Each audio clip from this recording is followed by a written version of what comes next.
Okay, I'm going to call this meeting to order. This meeting is being held in the council chambers, which are open for public attendance and participation. This meeting will also be live streamed for public viewing, but not participation at the link identified in the agenda. Emailed comments sent and received by the city clerk at least 24 hours before the meeting were distributed to the city council prior to the meeting. May I have roll call, please? Mayor Kirchner. Present. Vice Mayor Harris. Here. Councilmember Boomgarden. Here. Councilmember Pasquale. Here. Councilmember Shaw. Thank you for that. We're going to begin with the invocation, which will be provided by Pastor Chris Fitchum, excuse me, from City Walk Church of Yuba City, and then we'll remain standing for the pledge provided by Joseph Hale.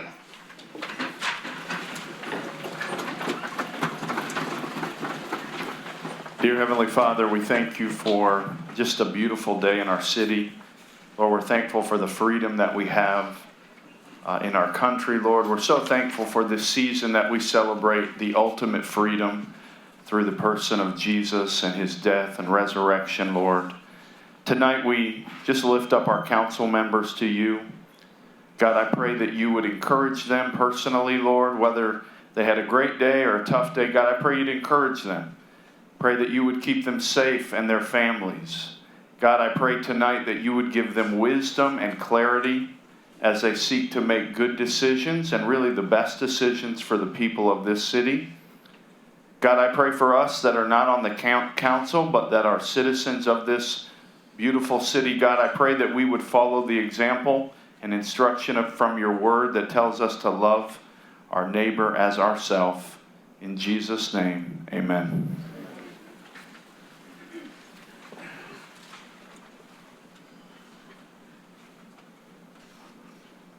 All right.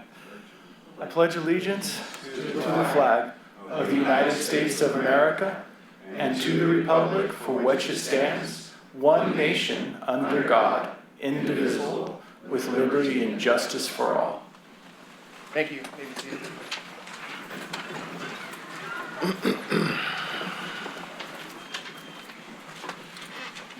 Agenda modifications and approval of agenda. Staff has requested that item 6 be pulled from consent and heard as the first matter of business.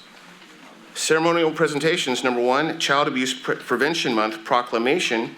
We're going to begin this evening with a video, which Sierra will cue up here in a second.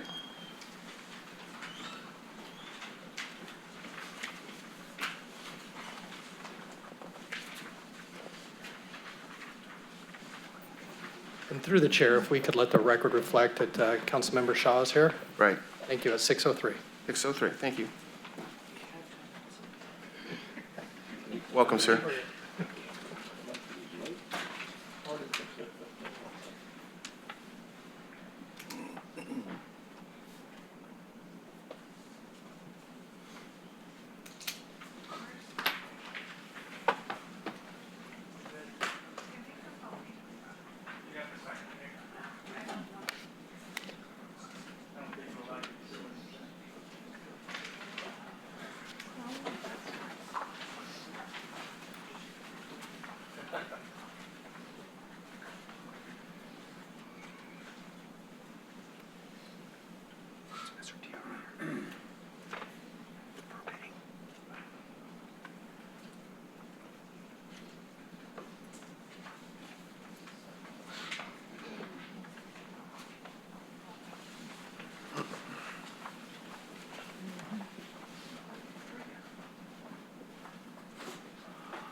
At Casa de Esperanza, it takes the whole organization, our donors, supporters, board members, staff, and volunteers to help individuals and families build safe, stable lives and achieve their highest potential. Casa de Esperanza offers a 24-hour crisis line, domestic violence recovery program, an emergency shelter, counseling center, sexual assault program, and case management to those affected by domestic violence, sexual assault, child abuse, and sex trafficking in Yuba, Sutter, and Colusa County. Get involved today. Visit our website and click on Get Involved to see how you can help. Okay, thank you. I'd like to invite Michele Downey, Executive Director of Casa de Esperanza, to come forward, and will the council meet me down forward as well? Thank you.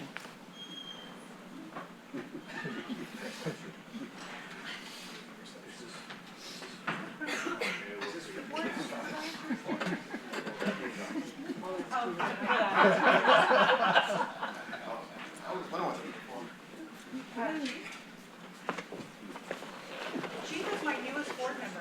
You all know that? Wow, okay.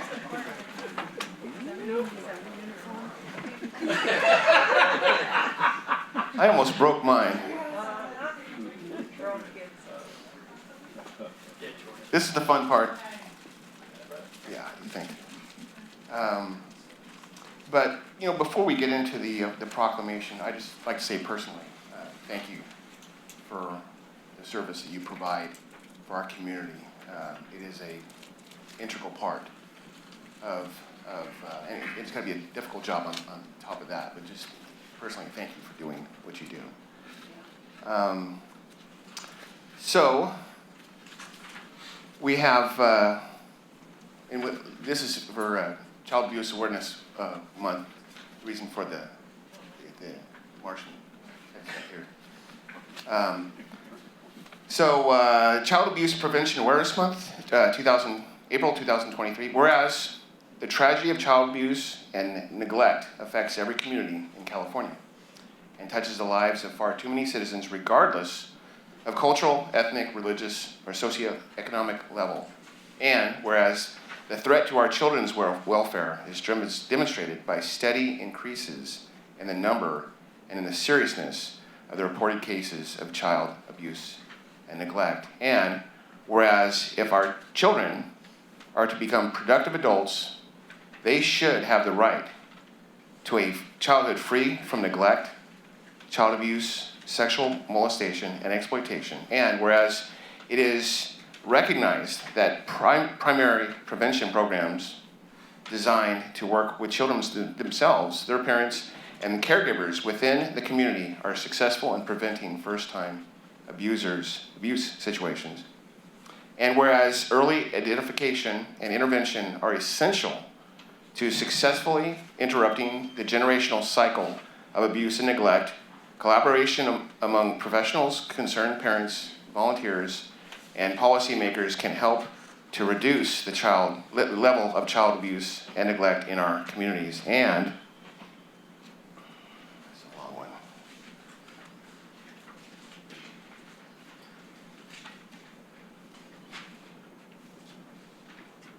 Whereas dedicated volunteers and professionals are working to decrease the incident of child abuse through prevention programs and coordination among agencies delivering services to child abuse victims and their families. And whereas the observance of Child Abuse Prevention Month provides an excellent opportunity for all citizens to reflect on this tragic crime while rededicating themselves to taking an active role in child abuse prevention activities in their community.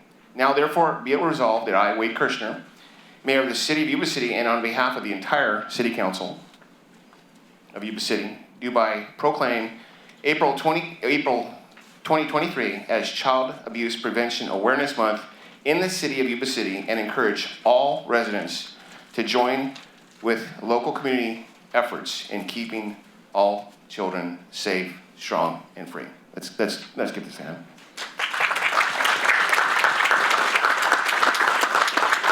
Wow, that was really well written.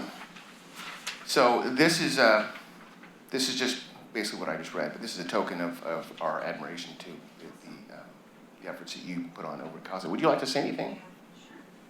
Well, first and foremost, thank you, City Council and Mayor, for recognizing the month of April as Child Abuse Awareness.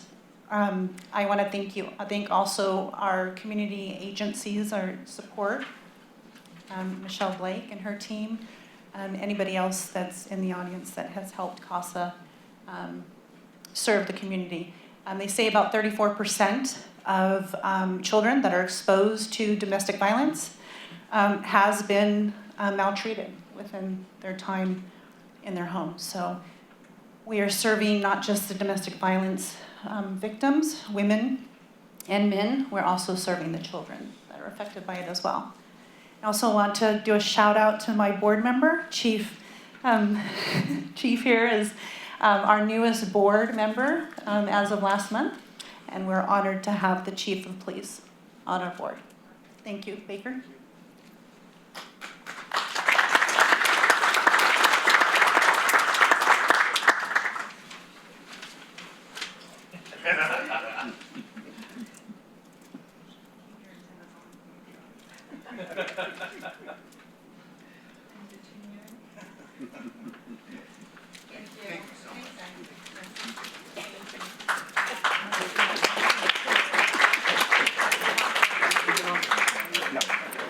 Okay, we got one more. We have outgoing proclamation. So let's see, Planning Commissioners Michele Blake and Lorie Adams. Will you please come forward?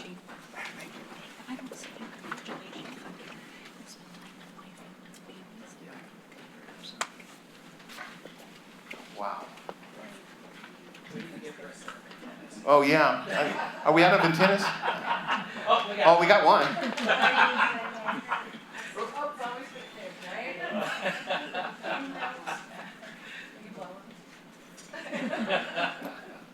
So it looks like we've got two of these. Am I reading both of them, Diana? Okay. Well, first of all, thank you so much for your service. That's no easy task. So thank you so much for doing this. In no order, I'm going to start with Michele. Okay. So Michele Blake, Planning Commissioner from 2014 to 2023. Whereas Michele Blake was the first appointed to the Yuba City Planning Commission on December 16th, 2014, and served diligently until February 28th of 2023. And whereas Ms. Blake diligently and fully learned the role of Planning Commissioner and her role on the Yuba City Planning Commission, and quickly became an important voice on the commission.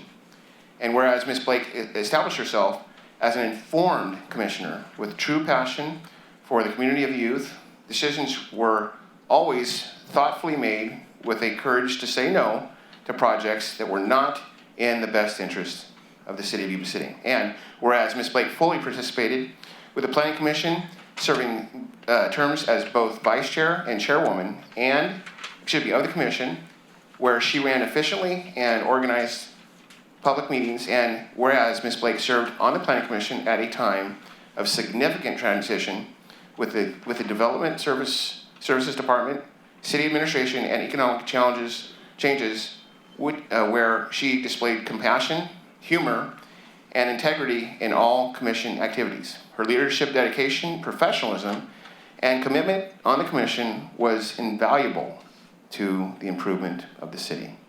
Now, therefore, be it resolved that I, Wade Kirshner, Mayor of the City of Yuba City, and on behalf of the entire City Council, hereby commend Michele Blake, for her outstanding dedication to the Planning Commission and all of her contributions to the Yuba City community. Let's give her a hand.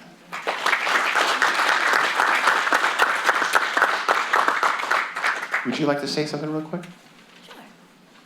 Well, thank you. It has been an honor to serve my community, my home, in this capacity, and I do appreciate it.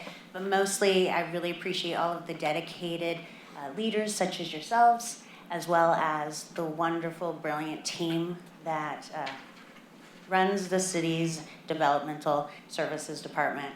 They're stellar, and thank you, Diana, for your constant support. So, with that, thank you. Thank you. Thank you, Michele. Next up, we have Lorie Adams.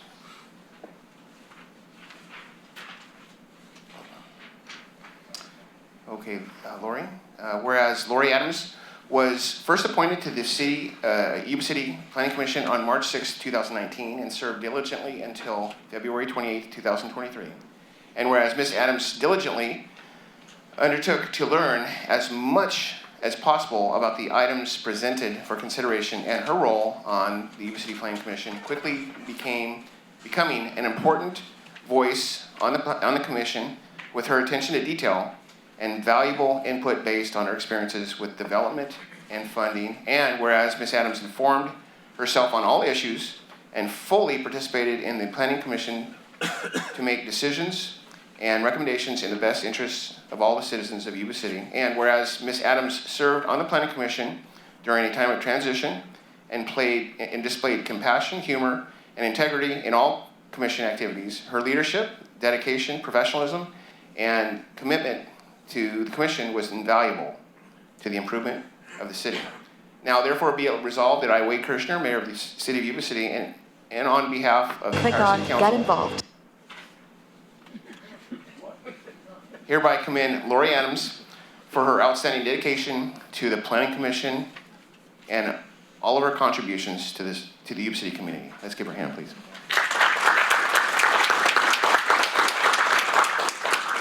Oh, great, thank you. They don't hand me the microphone at planning commissions now. It was a great experience to be able to offer my assistance on the planning commission and to make the decisions that we've made in the past 4 years that I spent with the commission. I'm very thankful for working with the staff and all of the developers and just the camaraderie of making these projects happen in this community. It takes a lot of effort. So I encourage those who are here that the Planning Commission role is a place that you can serve. It's not a heavy, dedicated role, but it is, an educational process that I would encourage anybody to participate in. So, for the future, yeah. When's the next the next application cycle for that? Yeah, 2 more years. So get ready. Well, thank you so much. And we have a token of our appreciation for both of you. This is for Michele, and this is for Lorie. And I think we're going to have a few photos here.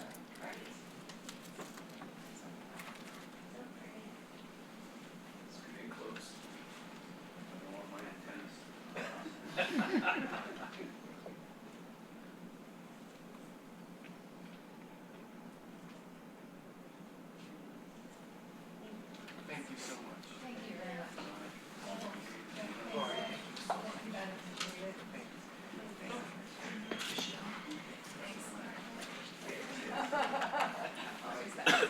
Sean, thank you so much.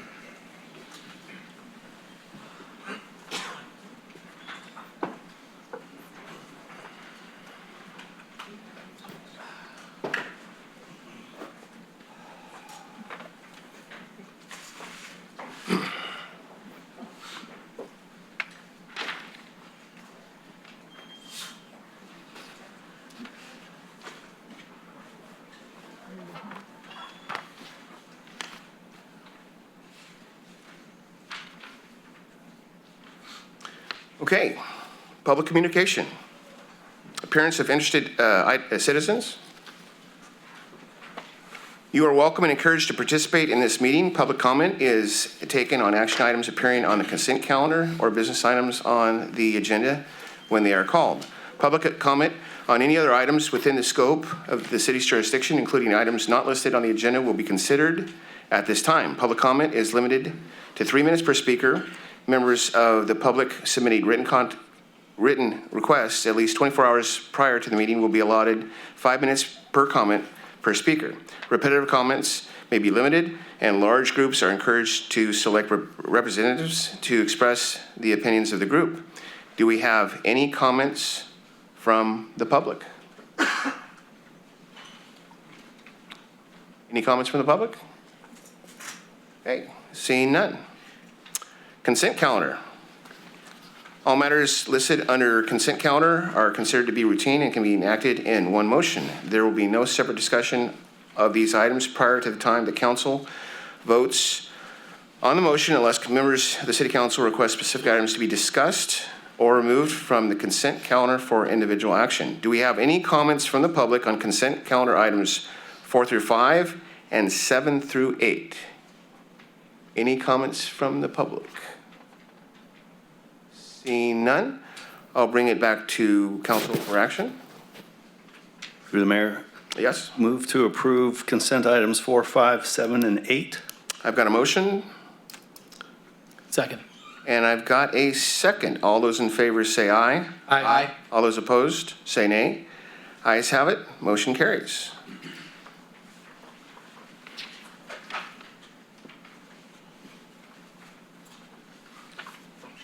Business items. We will begin with item 6, pulled from consent. Wastewater Treatment Facility Peterbilt Crane Truck Award, and this is presented by Ben Moody. Sir, the floor is yours. All right, so good evening, Mayor, members of the City Council. So the item before you was specifically pulled because we wanted to modify the recommendation to make sure we added some language about a capital acquisition that I'll walk through in a minute. So really what you have before you is a Peterbilt model 537 crane truck. So so picture says 1,000 words. Through the fiscal year 22-23 budget, so this budget year that we're in, there was a budget approval for a new crane truck. And so the reason we need this crane truck is that it's used daily at the wastewater facility to pull motors, to lift pumps, and then we also use it at the lift stations across the city. And so really what is happening, it's old, it's out of compliance with the current air quality standards. And so through the budget process last year, we requested a budget amount up to $250,000 to purchase this truck. And so with the state of the economy, basically this is where we're at. Last March, we were looking at budgeting this thing, and we're just now getting to a point where they might have a truck ready for us in the near future. And so with inflation, and with the delays associated with it, unfortunately, that budget number has gone from 250 to 300,000. And so that number includes a 10% contingency, just so we're not coming back and chasing our tail with it. But we have the price locked in, is our understanding, and we're working to sole source it through this process, this Sourcewell piggybacking contract process. And so with that, the item before you really tonight is to make a recommendation to move forward with the purchase of this through the LLC, DBA Dobbs Peterbilt and Federal Way, and then the added additional language that says to improve and increase to the capital acquisition budget in the amount of $50,000 to reflect that change in the budgeted change. And so staff's recommendation is A and B as presented with the added memo tonight, and I'll be happy to answer any questions. Okay. Thank you, sir. Do we have any comments from the public on this item? Any public comments? Okay, I'll bring it back to council. Through the mayor. Yes. Just, Mr. Moody, just one question, because I've seen a lot of guys that's been ordering Pete's and everything else over the past year, at least recently. If we don't get this by, I mean, what's the estimated delivery date? It's just, it has nothing really to do with the two motions we're going to do, but I'm just curious. My understanding is its delivery is possibly next month, is what I've been hearing. Okay. So in May. Okay. And so the truck is on site, and they're working with putting the crane and the different utility functions on it, is what I've been told. And so it's getting real close to being finalized. Okay, no, thank you. I just wanted to know what kind of backlog we were, because it's been, Yeah, I mean, 12 to 16 months for some of my guys, so. yeah, Okay. that's what we're hearing is the same. Any further comments? Through the mayor. Yeah. Ben, when you said back in March that you wanted no purchase, you say, could we have made a purchase agreement at that point, just lock it in, or would they not allow that? Won't this company work in that manner? Definitely good question. And so I guess what I was referencing for the March is through the city's budget process, typically in March, we coordinate with the departments, so with the utility division, and we identify that, hey, this is a need for the next fiscal year. It's a large purchase. How are we going to fund it and how we're going to do it? And so we package that with an estimate that we get at that time. And then through council approval of the budget, July 1st, that money and those acquisitions are made. Yes, would it have been nice, because I talked to my team about how long can we lock something in, that if we did something and say after July 1st, could we lock it in? But what I'm hearing from the team is nobody would commit to that value. They would just say, this is our Sourcewell bid, but we don't even have a truck until it shows up. And so they called us a couple months before it showed up and said, hey, the truck's here. By the way, here's our price. So unfortunately, that differed from the budget amount that we coordinated originally. But definitely looking into those options to try to lock in some of that risk. Thank you, Ben. That's all. Thank you. Any further comments? Okay, I'll bring back to council for action. Through the mayor. Move to approve agenda item 6, motions A and B as presented tonight. Got a motion from Councilmember Shaw. Second. Second from Councilmember Pasquale. All those in favor say aye. Aye. All those opposed say nay. Ayes have it. Motion carries. Thank you, Mr. Moody. Moving to business item number 9, special event permit process. This is presented by Jesse Alexander, Fire Chief. The floor is yours, sir. Good evening, Mayor and council members. Tonight, I'm before you to discuss a special event permitting process. Good evening, Mayor, council members. Tonight, I'm here to discuss a special event permitting process. So I'm starting this off on the right note, so perfect. Unfortunately, nationwide, we've seen multiple tragic incidents associated with special events. And as a result, we've seen increased focus on best practices for planning and managing of these events. Currently, we do not have a formalized process for special event permitting. We utilize a street closure memo for most of the activities that occurs. The reasons for the best practice is to establish consistency, clarity, planning, multi-agency coordination, and establishing and controlling liability throughout the process. But what is a special event per this process? We have it broken into 3 different categories. Any facility or building with 100 or more people participating in an organized gathering that is open to the public or a community-wide philanthropic event. The other would be a roadway where 100 or more people are participating in an event that requires the closure of a public roadway. Or third, a community park that is being utilized of 100 or more people participating in an organized gathering that is not part of a reservable area such as a picnic or athletic field. With this proposal, here are some of the examples of the events that we have that would fall into this category. As you can see, each one has a little different size and complexity associated with it.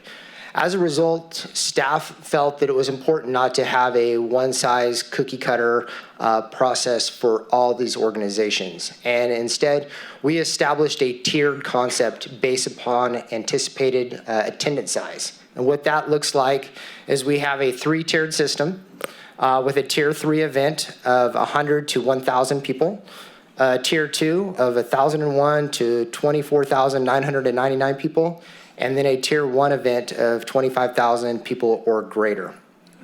Each one of these tiers comes with a different application submission dates, different city review timeline, different liability insurance minimums, so that it's based upon that concept. So in your attachment, you have the full permit process that's there. However, most of those organizations will not be utilizing that entire component. So we tried to make it as simple as possible. And as a result, we've come up with an internal process to go along with the external process. And to streamline it, we established a screening questionnaire where community services would work with the applicant to go through, which is, that's page 5 of the attachment, which identifies questions. And if it is a yes, then you receive a module associated with each. As you can see, there's 12 modules on here. Most of these modules will not be utilized throughout each one. So a good example would be, are you serving alcohol? You would receive a alcohol module plan.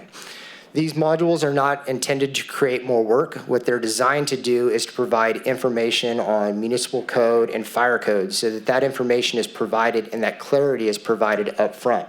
So a good example would be the fencing module. What that is doing is establishing per the fire code, the perimeter distance, exit codes, signage, things along those lines, so we're not getting into inspection issues. And associated with that, as part of the special event permitting process, staff is requesting that council consider adopting a fee schedule based upon the tier level of event. The proposed fee schedule is also a part of the process in attachment 1, and the deposit will be requested of the application process. So that's probably the biggest component on here. Currently, we have a special event fee at $87. but we look at putting in an application deposit based upon tier that could be forfeited if there was significant violations associated with the permitting process. And so would I come before council tonight with a recommendation to provide guidance to staff and on the permitting process and the application deposit. Are there any questions? Thank you, Chief. Are there any comments from the public on this item?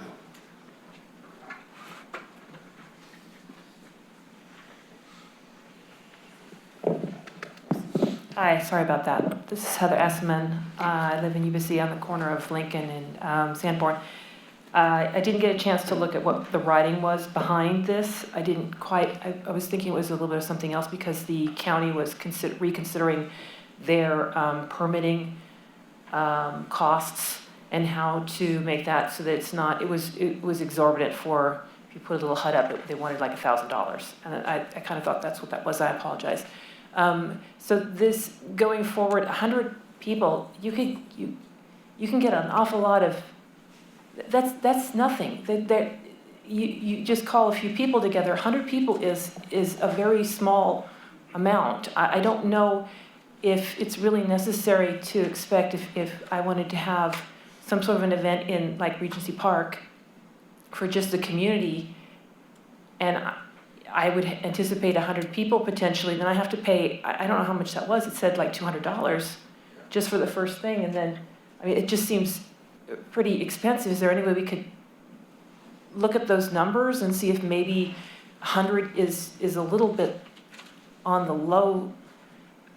Does that make sense? It just seems kind of really hard for you to have any type of a gathering. If I had a family reunion, we'd end up with 100 people without reserving, if we didn't get to reserve one of the parks. So I'm not quite sure if maybe, is there any way to look at that number again and see if there's a potential?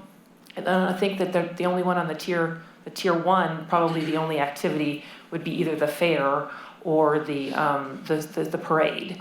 I don't see how, normally we don't get 25,000 at the strolls, which would be nice, but so I think those things would be okay, but just that low number of 100 just seems pretty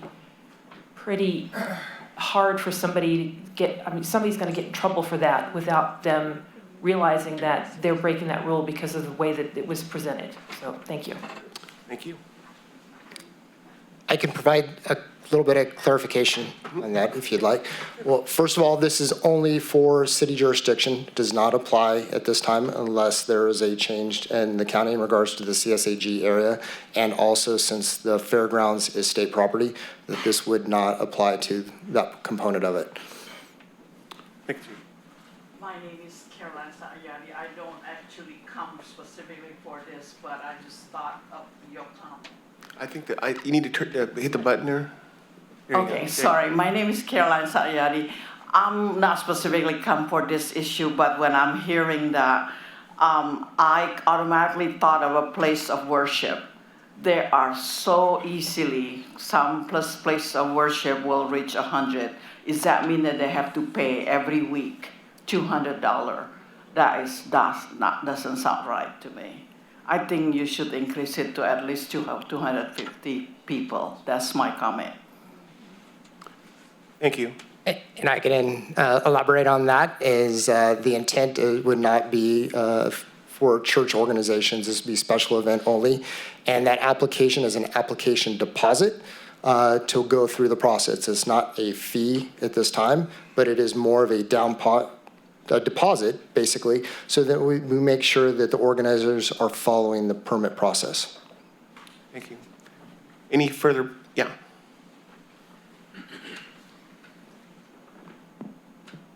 My name is Thiara.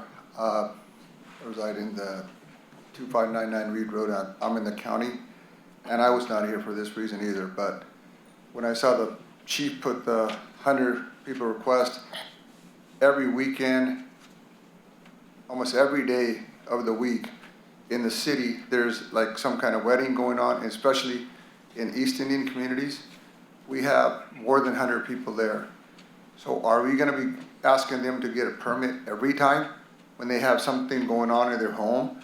or any, I mean, it's getting out of hand. I think this is wrong time to be doing all these. People are dealing with so many expenses that we got. And I think we need to reconsider this, what we're trying to ask for. But for 100 people, I mean, 5 family members come to somebody's home, 10, 12, family members can't even get together and you're gonna have 100 people. And I think you guys are all aware of that. And putting that kind of ordinance in, somebody's gonna be really busy writing a lot of tickets, and they're gonna be sitting here at the city council trying to get those tickets off, or Chief Baker's office is gonna be busy, or the sheriff, or anybody, when somebody's gonna be enforcing this. But I think you're gonna have a hard time, if this goes out to the public, you're gonna have a lot of public coming out of here and coming back at this then.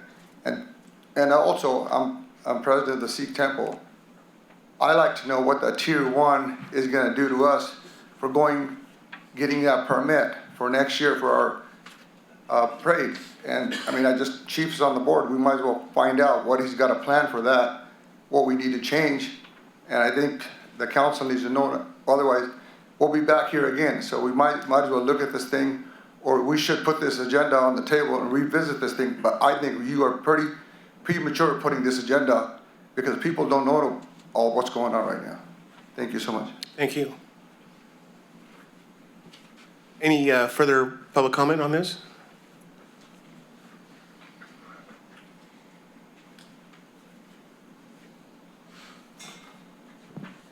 Hi, my name is Sandy Drown, and I am the president of the Yuba City Downtown Business Association. And we do the summer stroll and the Christmas stroll, not the winter stroll, just in case people didn't know. But the one thing I do like about the guidelines, and I appreciate your hard work, Chief, was, so we have a model, right? Because I know throwing on events, sometimes you see other people doing it and you want to just make sure it's all fair. And it is good to have a guideline too, so that as an organization, you want to make sure you're doing it correctly and protecting your liability as well. So I appreciate that. I do, the number though, the 100, that might be something maybe the council can look at massaging, or the chief, but I thought that was a great presentation. I'm glad that we have those models for those that throw on big events. So thank you. Thank you. Any further public comment on this item? Any further public comment? I'll bring it back to council for comment. Through the mayor. Yes.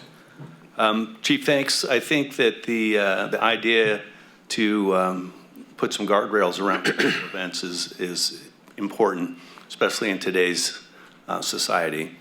I am in agreement that 100 is probably an item that we need to further look into, because I think, as it's been represented here, you drive around town on a weekend and there are a lot of events that draw 100 people. I understand the intent, but that may be a low number. Or we need to consider lowering that, but I'm sure you can come back to us with that. I guess if you can put the application up there again, the fees.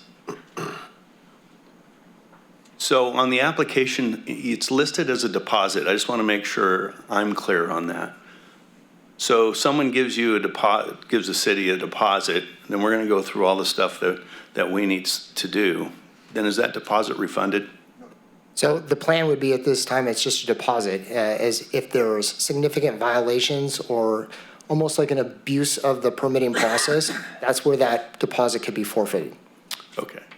And there's also some items listed on there, like a carnival permit. That's different than the application deposit, correct? And those are already things we have in place. Correct. Okay. I don't have any others right now. Other questions? Thank you. You're the mayor. Chief, I agree with my fellow council member. We got to get guardrails on some things, because just look at what's going on, Sacramento, across the nation. 100, questionable, but the big thing that I'm hearing is this is for a special event. Yes. And I think people are misinterpreting this, because if I have 100 people in my backyard, other than getting in trouble with the chief for the cars parked in the cul-de-sac that really shouldn't be there, there's not a darn thing the city can really do about it. It's private property, it's in my backyard. So we're not talking about that, and we're not talking about a normal church service on the weekend. We've kind of missed that point. We're kind of off the rails on that a little bit. We're not talking those things. We're talking, I want to have hey, I'm running for office again. I want to have a fundraiser in Happy Park or, Regency Park, and I expect 500 people there. If I'm doing that, you would expect me to fall in line with this because I'm having a special event. If I invite 100 of my closest friends and let's show up at the park and play football, that's not a special event, correct? I can provide better clarification. So no, that is not the intent, but I will just give you a brief example of some of the challenges that we face. We currently have a special event that would fall into a Tier 3 category. We received the notification 24 hours before it was supposed to start, and we only just received the appropriate documentation 3.5 hours before they were supposed to set up. So in regards to the inspections that go along with that from the fire department, public works, it's hard to communicate, hard to plan, hard to protect the city's liability in regards to that. And it creates confusion, it creates animosity when you're projecting. We want to be able to have those time frames put in place so that everybody knows ahead of time exactly what those expectations are. And when we hit those pitfalls, it gives staff the ability to meet and identify problems. Hey, this is how we can overcome these issues as opposed to the last minute components. Thanks, Chief. And I just want to further clarify, this is not about the fees because, like you said, a lot of those fees are already there. And if we have police services and stuff, it's already billed out. When we have the events, the Sikh Festival, the downtown business association strolls, all that stuff is already there. This is basically formalizing it, standardizing it, and keeping our community safe. Because quite honestly, I'm not worried so much about our residents, but just take a look at what keeps coming to our community. We hear about it. The chief was on things. Where did the chief go? He was over there. But they were just talking about it, a Facebook post with CHP last weekend, the kids coming to town for the sideshows and stuff and showing up and shutting that down. It's going to be the people that come in from outside, and you guys have to keep us safe. So if we need to standardize it and meet those timelines, it's not fair to the rest of the community for an event to know it's coming a year in advance and for them to walk in, no matter who it is, walk into City Hall 2 days prior and go, here's my plan. Because it doesn't give our public safety enough time to protect our community. So all for the standardization. We can talk about the 100. It sounds like we need to revisit that a little bit. What the magic number is, I don't know, but I like the direction we're going in.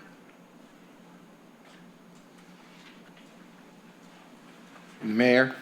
Yeah, my only thing is 100. But this, I could see that it got off rails really quick about being a special event or a personal event. Personal events are personal events, like Councilmember Shaw was saying, and that's not the intent whatsoever. If you look at the package of why this is about, it is for your protections. And that's the whole premise of this, is for your protections and the protection of your community.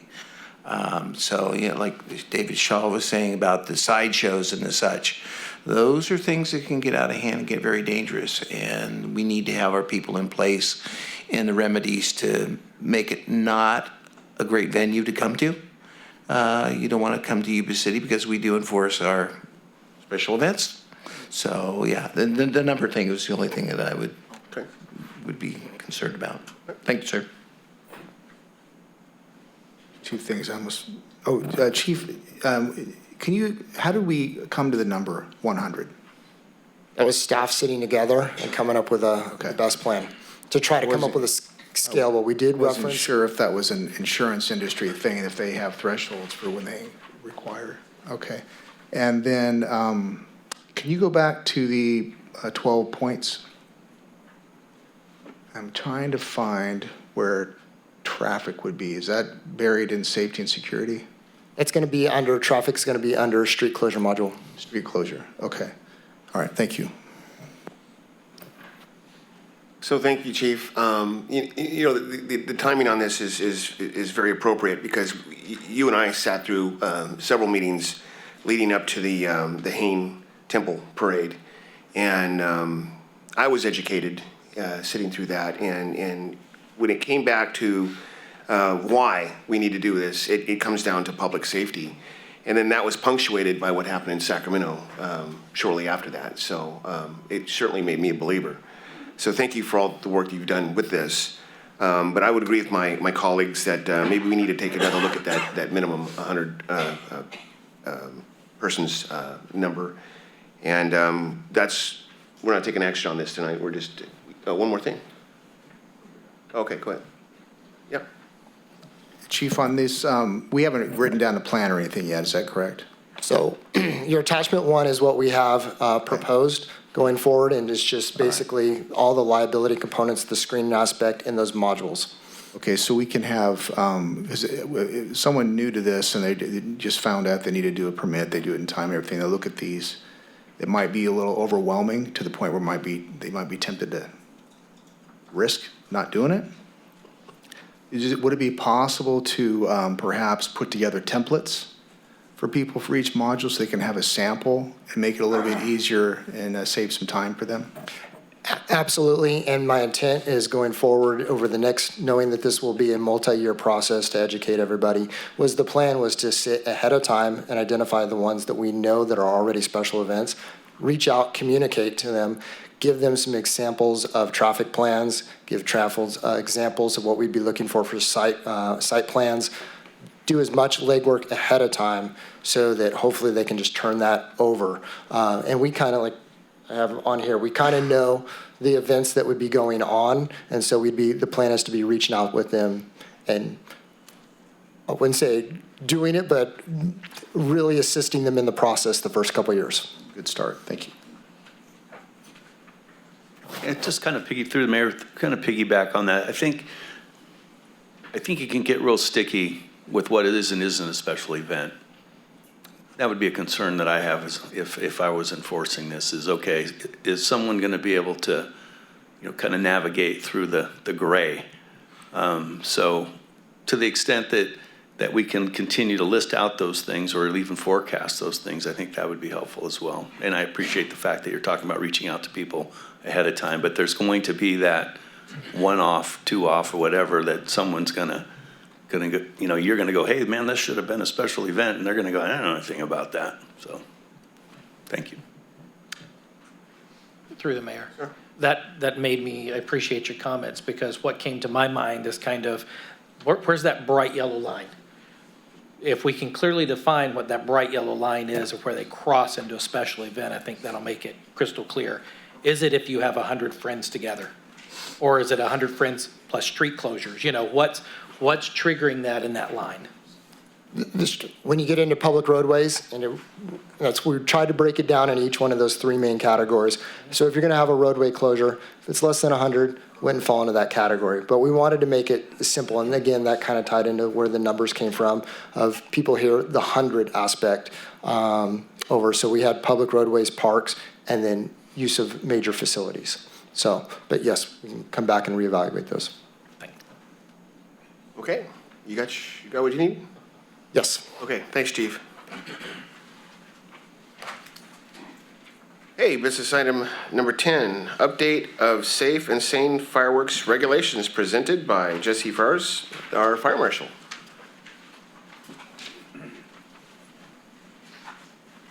Good evening, Mr. Mayor, members of the council, and community members. Thank you.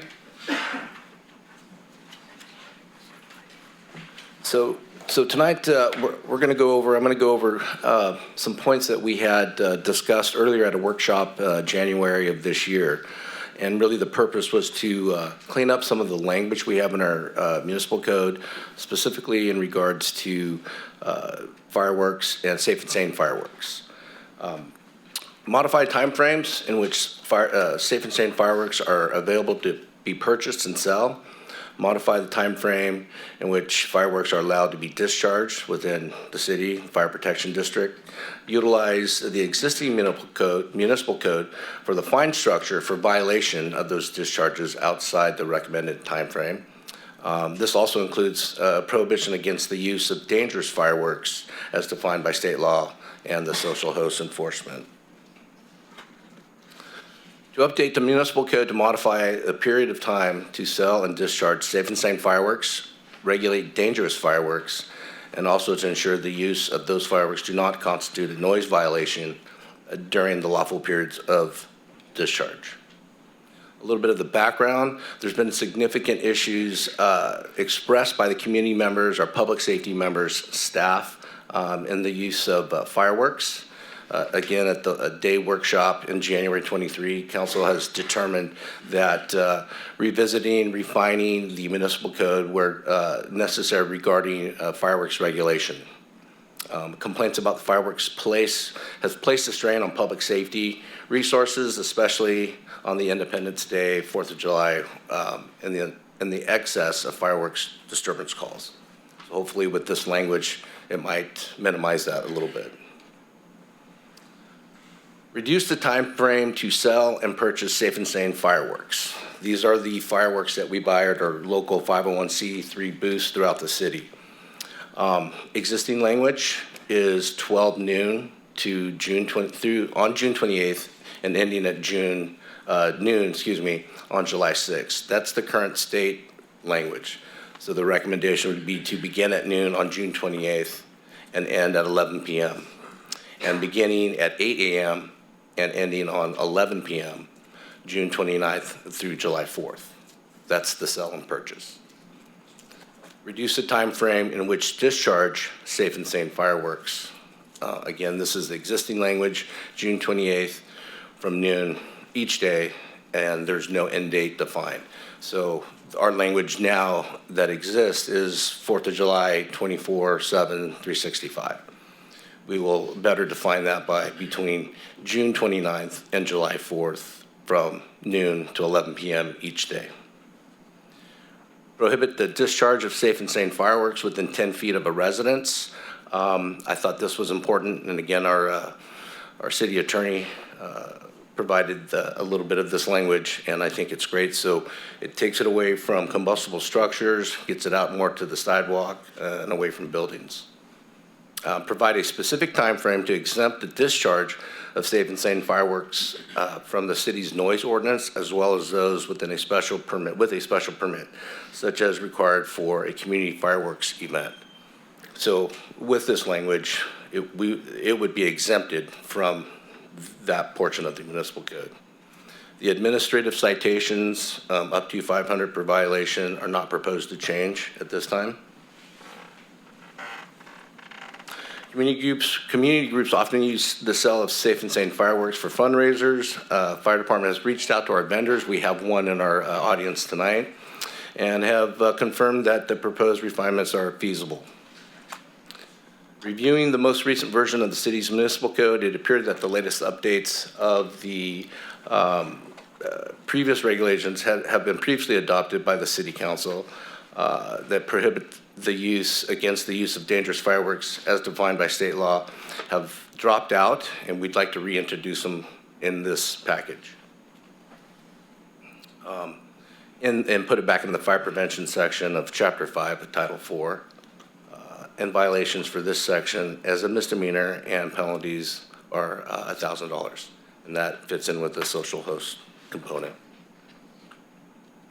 No fiscal impact. Again, we reached out to our vendors. There would be no fiscal impact locally. The alternatives, the council may amend the draft ordinance to address issues associated with the selling and the use of fireworks. The council may also choose to take no action, which would leave the current regulations in effect. Our recommendation is to introduce an ordinance as stated in the agenda by title only and waive the first reading. Okay, thank you, sir. Take any questions.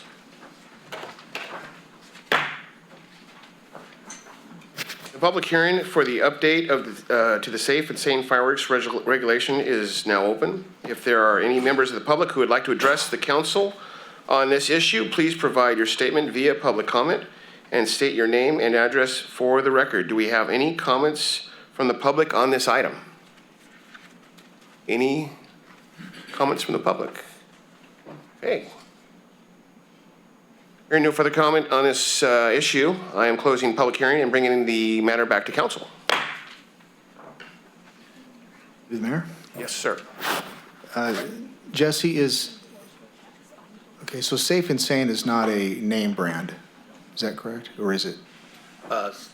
Safe and Sane is a state definition of legalized fireworks. Okay, all right, so it's any firework that's legal, basically. Correct, that doesn't explode, leave the ground, All right. travel. That answers that question. And then on the dates that we're allowed to launch them, I guess if there was, like, say, the Terrabuena Temple in November, they fire them off, those aren't apparently safe and sane because they're shot off into the air, is that correct? It's done permitted through a pyrotechnician, completely separate. Okay, From that's it. From That's this. all you know.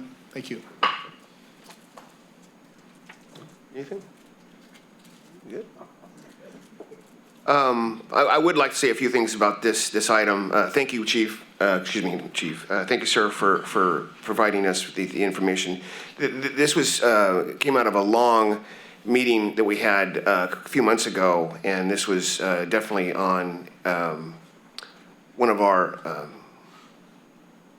one of the goals of this council was, excuse me, to really address what we think has kind of gotten out of hand. I mean, if you live anywhere in the city on the 4th of July, I live south of town, and it's gotten out of hand where people with animals are leaving the area for the weekend because, or folks with PTSD, or even the fires. We had, Chief, I believe we had 3 structure fires last 4th of July, and I made the assumption that those were all illegal, and they weren't. They weren't illegal, and so.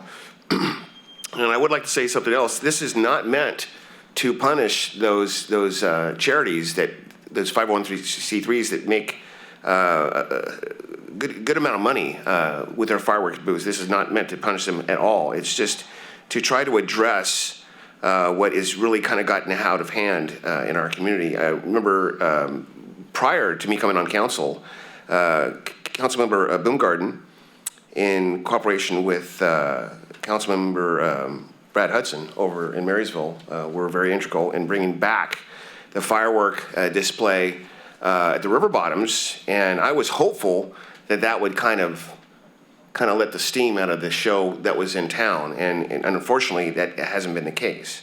So that's my thoughts on this item, and I will bring it back to council for action.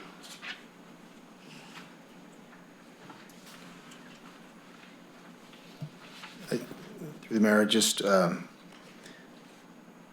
I do move to approve. However, I just want to say this, it just has written all over it how we're punishing the law-abiding people because of a bunch of clowns that want to take off with the illegal fireworks around here. That's our main problem. So we are kind of, in a way, punishing by curtailing when they can and can't buy them or light them off. But I do see the value in putting guardrails around the problem because it allows law enforcement to use that as a tool to take on those folks who choose to participate in dangerous behavior. So I just wanted to say that. I'm not in favor of punishing people who do well because of people who do bad. But we're kind of at a loss here as what else to do. And it's a step in the direction to help it. If you look at the bigger picture, it's going to hopefully give law enforcement some tools to do what we hope they're able to do. And I am more than willing to try to figure out a way to give them even more tools to do so. But I do move to approve. So I have a motion from the Vice Mayor. Second. I have a second from Councilmember Boomgarden. All those in favor say aye. Aye. All those opposed say nay. Ayes have it. Motion carries. Thank you, sir. Thank you. Moving along to item 11. Station 4 Training Grounds Drill Tower Purchase. This will be presented by Josh Hubbard, Division Chief. The floor is yours, sir.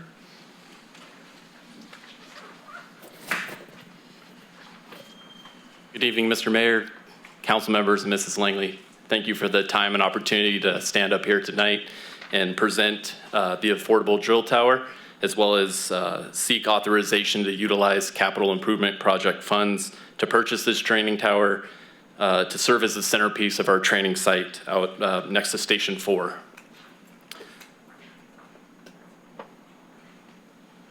So training is paramount to the continued growth and success of our fire department. And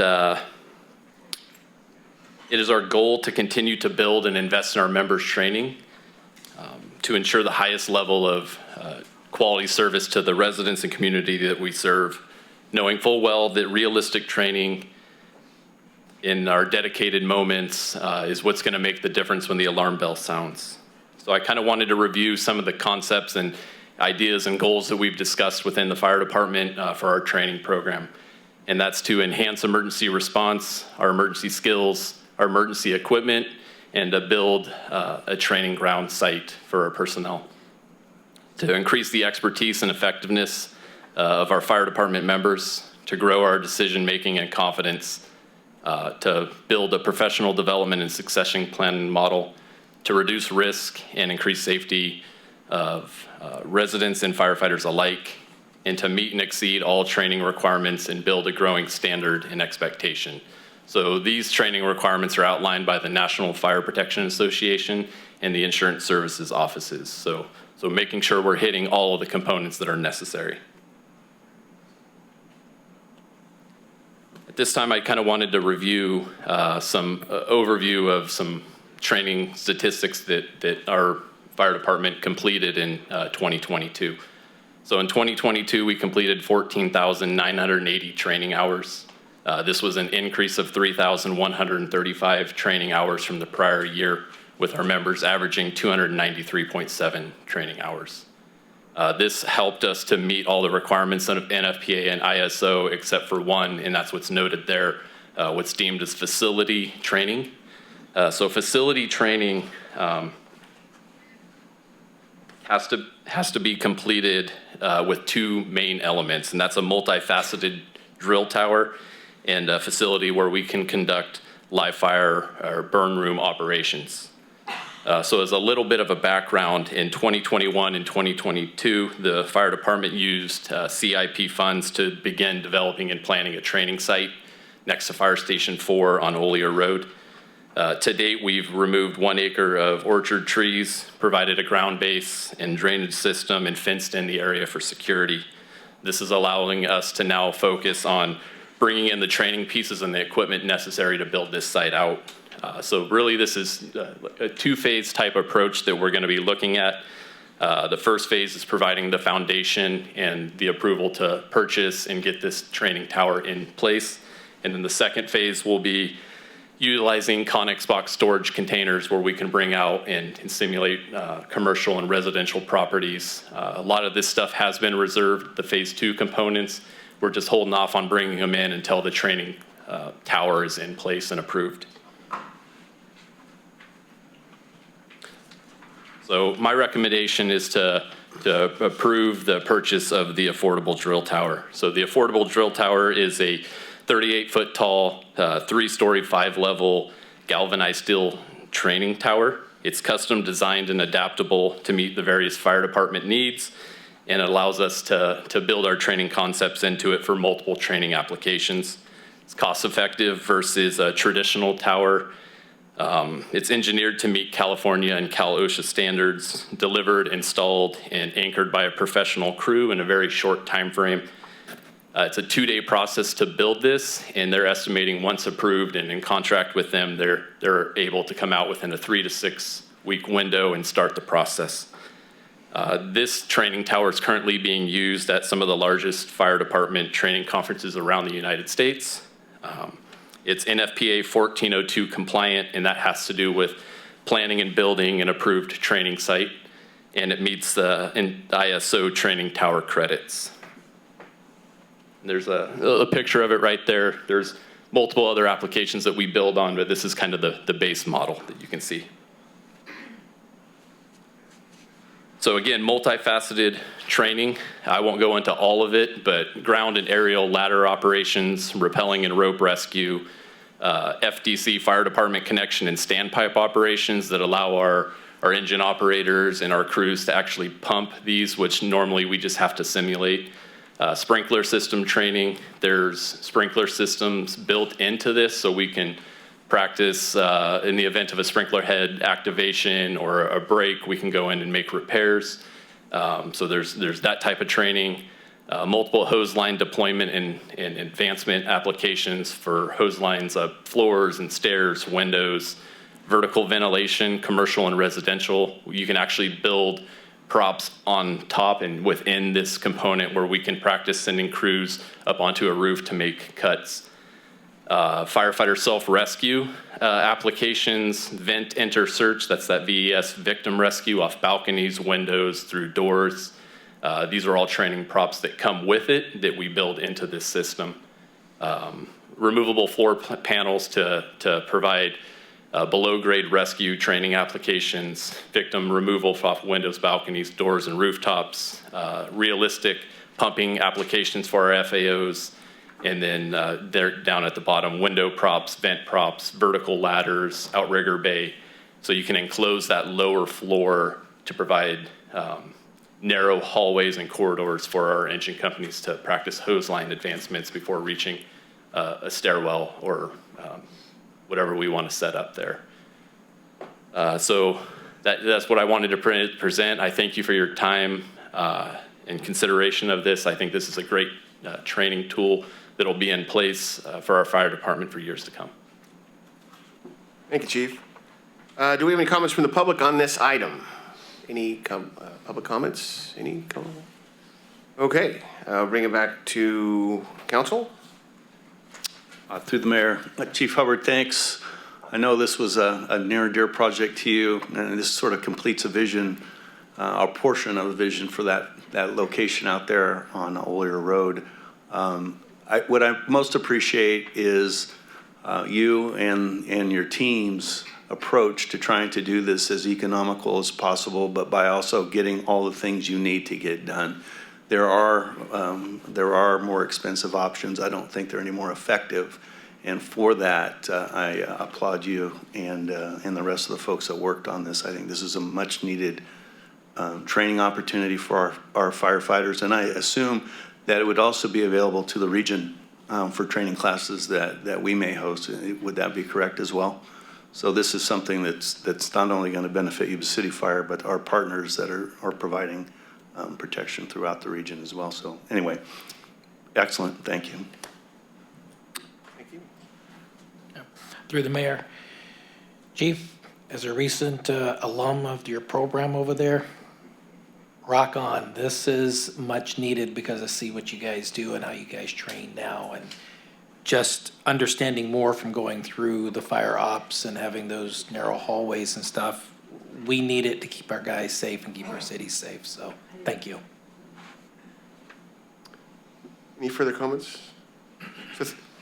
Thank you for that, Chief. I do have one question. Are there any local regions, any agencies in the region that have something like this? City of Red Bluff. Okay. Put one in a few years ago. There's a few in Mendocino County and then Fresno. Okay. All right. Well, thank you for that, sir. I'll bring it back to council for action. Through the mayor. Yes. Make sure I get this one right. I don't want to read about fireworks. Sorry, Jesse. Move to adopt a resolution authorizing the sole source purchase of an affordable drill tower from Affordable Drill Towers LLC of Austin, Texas, in the amount of $132,785 and adoption of the categorical exemptions. I have a motion from Councilmember Baumgarten and a second from the Vice Mayor. All those in favor say aye. Aye. Aye. All those opposed say nay. Ayes have it. Motion carries. Thank you, Chief. Moving to item number 13, Rezone. RZ 22-07, pre-annexation zoning of, 12. What did I miss? Oh, sorry, my apologies. Oh, wow. Sorry about that. I had my notes in my right. Ooh. Correction. Agenda item 12, fire station number 2, dorm room addition, presented by Allie Williams, Division Chief. Sorry about that, Chief. No problem. Good evening, Mayor, members of the council. We appreciate the opportunity to speak to you tonight regarding Yuba City Fire Station number 2. As you are well aware, Station 2 is located in the northern part of our city, And the station itself was built over 40 years ago now. When it was first put into place, it housed 2 firefighters, staffed 24/7. But as time moved along, 2005, the city increased staffing to the station, which increased the personnel from 2 to 3 personnel at that station. As the department started to look at the operations there at Station 2, 2 things stood out. There were obviously more firefighters there, but then also the age and condition and really the layout and the functionality of the station itself kind of came under close eye so that we could really work to improve the overall operations and function of that facility. So improvements were needed, and that's what we wanted to begin to address. So roughly in 2013, some renovations began to take place. Also as late as of 21 in year 2022. With those adjustments, exterior ADA improvements were made, but more significantly in this last year, some rather significant upgrades and functionality layout of the front of Fire Station 2 with the upgrades in the kitchen and also the office and day room. As you're aware, it's a combined overall large room. But with those improvements came some very significant upgrades for the members of the department and the function of the station itself. So that kind of moves us to the backside of Fire Station 2, which really is why we're here today.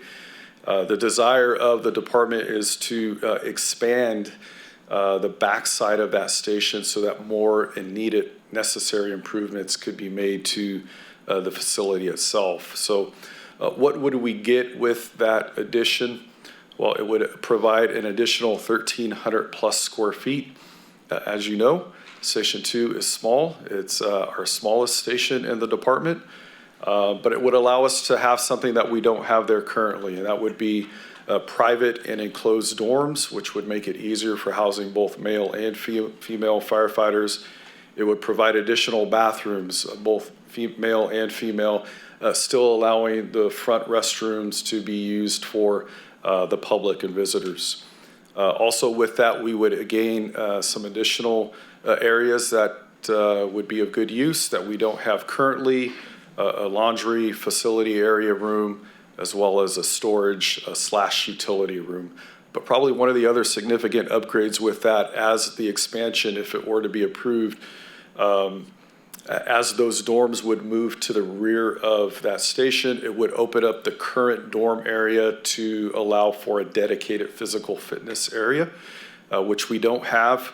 Currently, over the last several years, our physical fitness equipment has been housed simultaneously both in the apparatus bay as well as in the kitchen and day room area. And the folks who work there have learned to operate under that model, but of course, as we look at this expansion, it gives us the opportunity to address all of that collectively.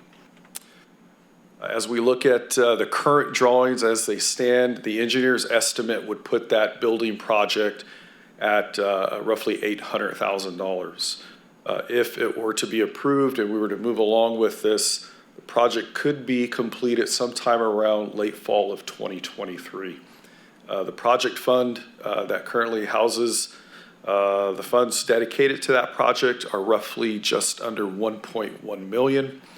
And with that, we wanted to put before the council the recommendation to approve the plans and specifications for Fire Station number 2, as well as to authorize advertisement for bids on the project. So with that said, if we can address any questions that you may have.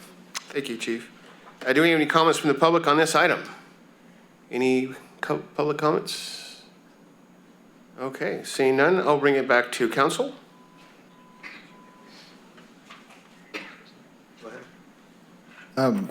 Chief, the 800,000, does that include contingencies? Yes, it does. It does. Thank you. Through the mayor. I move to adopt a resolution approving the plans and specs. Oh, you got a question? Go ahead. I don't have a question, I have a comment through the mayor. Yes.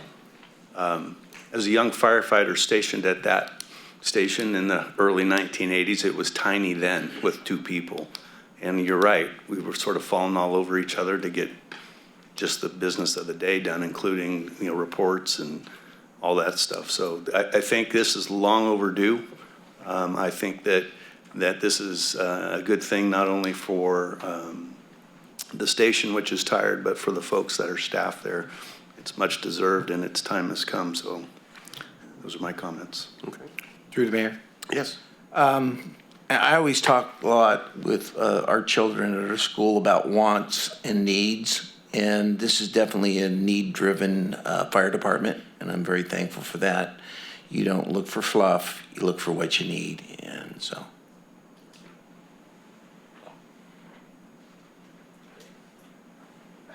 Yep. All right, through the mayor, I move that we adopt a resolution approving the plans and specifications for Fire Station Number 2 expansion project located at 1641 Gray Avenue and authorize advertisement for bids on this project. Let's get her done. I've got a motion from Councilmember Shaw and a second from Councilmember Pasquale. All those in favor say aye. Aye. All those opposed say nay. Ayes have it. Motion carries. Thank you, sir. Thank you. Okay. Item number 13, rezone. 22-07 pre-annexation zoning for the Thiara Estates Subdivision, TTSM 22-08, presented by Doug Libby, Deputy Director, Development Services. Oh, I'm sorry, it's, looks like it's gonna be Ben Moody I'm today. standing in. Okay, So, all right. Thank you, sir. So Mr. Libby had unexpected illness, and so I'm covering. So bear with me tonight. So, so to start out, as stated, tonight really what's in front of you is in regarding to a rezone. And what this has to do is the proposed removal of an overlay district.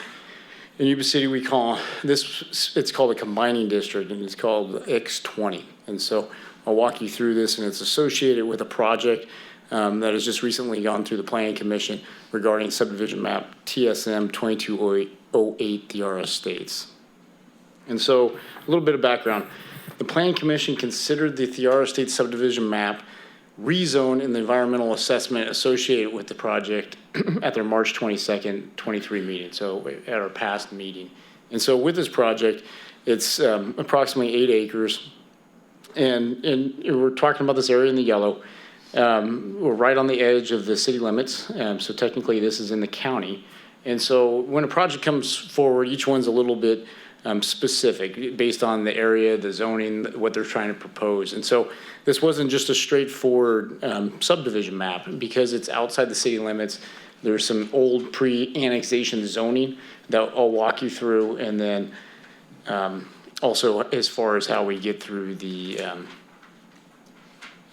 environmental assessment. And so that works into the processes as to it went to the Planning Commission, and then it will come to the City Council twice. So for potentially for this public hearing, and then for confirmation. So again, 8.2 acres located on the west side of Thule Parkway, across from the terminus of Bradley Estates Drive. So it's APN 17-06603, 05, and 21. So it's comprised of 3 parcels. Again, it's within the city's sphere of influence, but outside of the city limits. So if some streets to reference, this picture's a little bit far. I have a later exhibit that kind of shows it on a reference. So Elmer Road is along the west. Butte House Road is to the south, and you have Thule Parkway, a new portion of it built, and then Blevin Road to the east.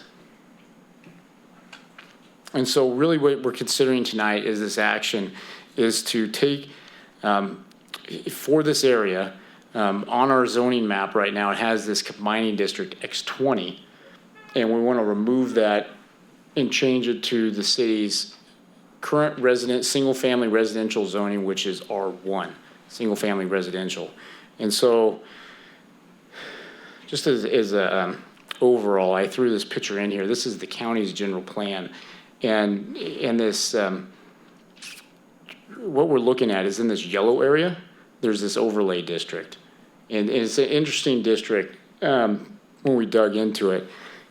And the problem with this district is it was added in 2004 before the general plan was finalized, and it put a requirement in there that development, it was single family residential, but it couldn't be constructed at a density of more than an acre. And so that's in direct conflict with the city's current general plan and our zoning ordinance that calls for a minimum of 2 to 8, so a density of 2 to 8, so a half acre minimum, or a half acre maximum is what I should say, is the size of the lot. And so there's been some discussion on this, on how it came to be. My thought is that at that time, there was an annexation going through, and maybe that was a time with the county and the city to appease those property owners to develop at a 1 acre standard around these different properties. But really where it's at now is it's old, it conflicts, and it's really undevelopable, because right now, since that time, the new general plan's gone in place, the new zoning has gone in place for both the county and the city, and then regulations have changed where you can't have a well and a septic system really develop, like the smallest lot, if you have a well, is around 2 acres. And then in order to go smaller, you need to have city services where you would need to have the water then allowed with a septic. And it really just doesn't pencil out financially. And so this area really with that zoning isn't feasible to develop, which some may argue is good, some may argue is bad. But in order to come into the city, we wanted to match the city standards, and it would need to be able to facilitate that growth with the utilities. So what this item is it's considering those issues that it's old. The newer policies and programs adopted subsequent to the X20 combined district make it conflicts with our policies today. The 1 acre minimum parcel size requirement in the X20 district is inconsistent with the general plan and the density standards, and removal of the combined district is consistent with the council's 21 decision to rescind the 12 growth policies. So back a couple of years when we came forward with those growth policies that were really, they were put in place in that period, that 04-05, to really get a handle of growth, to put the brakes on until we could figure out what's going on with establishing our general plan and putting our impact fees in place, et cetera. And so this staff's view, this is one of those baggage from that time that needs to be cleaned up. Here's it's a small version. This is a reference to the subdivision map. And so how, based on the actions and the way the municipal code is written, a tentative map, so a tentative subdivision map that for the Thiara Estates, 34 lots, you can see with access on the Elmer on the north, and then it circles around. There's a cul-de-sac on the south end, and then it comes out to the Thule Parkway. This Bradley Estates, what they would go to Blevin, and then ultimately you'd have access down to Thule Parkway for the ultimate connection at Butte House, and then there's also a secondary access. It would be the third access ultimately to Elmer. The way the code and the process works is that the map is contingently approved with the conditions of approval at the March meeting by the Planning Commission, and the City Council considers the rezoning.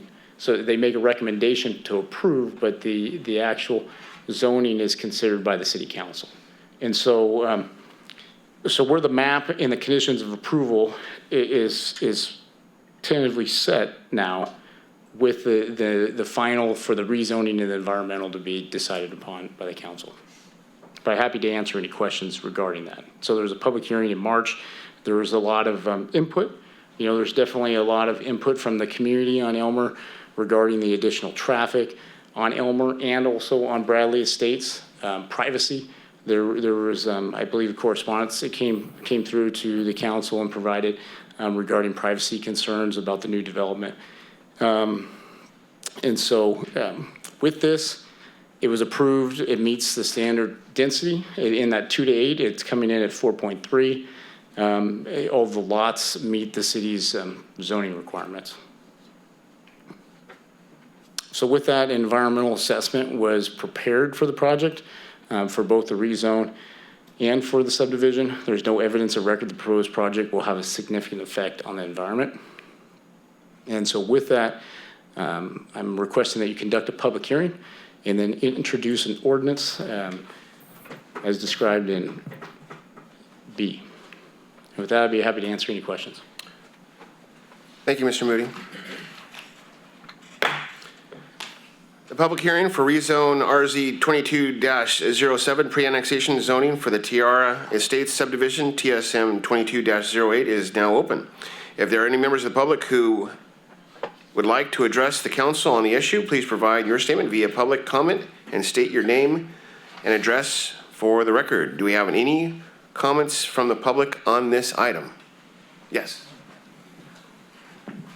Caroline Sariadi, 1914 Bradley Estates Drive.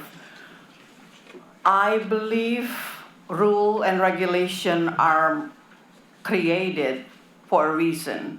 So you trying to rezone it, because right now what I could see is directly impacting the life of myself and also the neighbors in my Bradley Estate, where you stated in the March hearing, 90% plus will be directed to us. Currently, the outlet from that new proposed housing will go to us, and then during the school drop-off and pickup time, we already concerned of our life and safety, where the ambulance got stuck to come and help us. So with the additional 34 single-family dwelling, minimum 2 cars, you count yourself about 60 to 150 cars. Where are you going to put the ambulance when people having a heart attack? That is so reckless, because it needs the Tully Parkway to be built through to Harder Parkway in order for you to build this building, the housing. Because that's why the zone, to begin with, it was created so that you cannot build too many. In addition, there are also cul-de-sac in Nick Court and Christina Miller and Mia Loop, also another 100, almost 100 houses. They all uses Bradley Estate Drive. Where are we going to be going when there is emergency? The only outlet is from Bradley Estates to Blevin and all the way to Stabler Lane. Can you imagine what happened if you do not build that Tully Parkway? It is a nightmare. If I say it frankly, if you approve this, with all due respect, mayor and council members, is reckless disregard for the life and safety of the residents on Bradley Estates, and also Nick Court, Mia Loop, and then Christina Miller. Because currently we are already worrying about how we could be helped during those hours when traffic doesn't move at all, and it go backed up all the way to Blevin on Turin Road. I thank you for your attention, and please consider life and safety. And then I commend all this fire chief to put all those safety measures for us. It shows your commitment for public safety, and I commend you, and I'm proud to be a resident. I lived there for 20 years now, but I hope you do pay attention for this. Do not build it until the Tully Parkway are built through, because the builders should build it. It should not be done any other ways. Thank you. Thank you.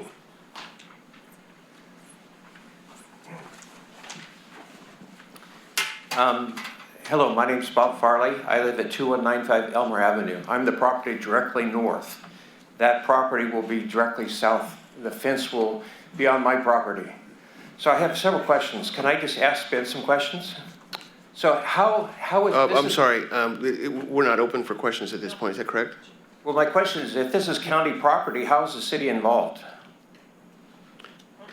So there's a government code that allows a development that's coming into the city to be processed through the city. You have to annex it first? It's contingently approved where it will need to be annexed by LAFCO. Okay, Through I'm on a the well. mayor, if I may. Yes. This is public comment period, so if there are any questions, they can be asked, and the comments are supposed to be directed to the city council. And then staff, after public comment period is done, can respond to those questions. This is how it's typically done. Okay, thanks. So if you have a series of questions, address them to the city council, and then they'll be addressed once everybody has had a chance to speak. Okay, well, I've lived in my property for 30 years. They built a whole bunch of houses right behind us. When we moved there was only peach orchards all around us. I had to kill my rooster recently because the neighbors were complaining that he crowed in the morning. So this is going to be a significant problem for me because I've been able to burn trash in my backyard, leaves, branches and stuff. Neighbors won't like this. I'm on a septic and a well. So if this happens, is it going to affect me? Am I going to have to change my water and septic system? And all of us who live on Elmer are really concerned about traffic coming through to Elmer. It's always been a very difficult road because people just zoom up and down. We've all lost dogs and cats and animals. In the years we lived there, we raised 4-H pigs, goats, we've had horses. But with all this new development, it's going to be very difficult for us to feel like we live in the country anymore. So my questions are, how's this going to affect me? They have houses. I won't be able to live as if I'm in the country anymore with a bunch of houses right up against my back fence. So I guess you can't answer my questions, but those are my questions. Thank you. Maybe I can talk to you later, Ben. Rick Ballou, 2290 Elmer Avenue. Been there over 40 years. Seen several evacuations. I'm not against progress, but bad progress, yes. If you add more vehicles to that street, it won't move. The Orville evacuation, people spent an hour to 2 hours getting off of my street. They spent 4 or 5 hours getting to Sutter. So progress is good if it's done right. Build Tully Parkway, the 99 Pease Road interchange, then you can get traffic to move. Right now you cannot. So my concern is evacuation. That's all. Okay, thank you, sir. Do you have any further comments on the public on this item? Any further public comments?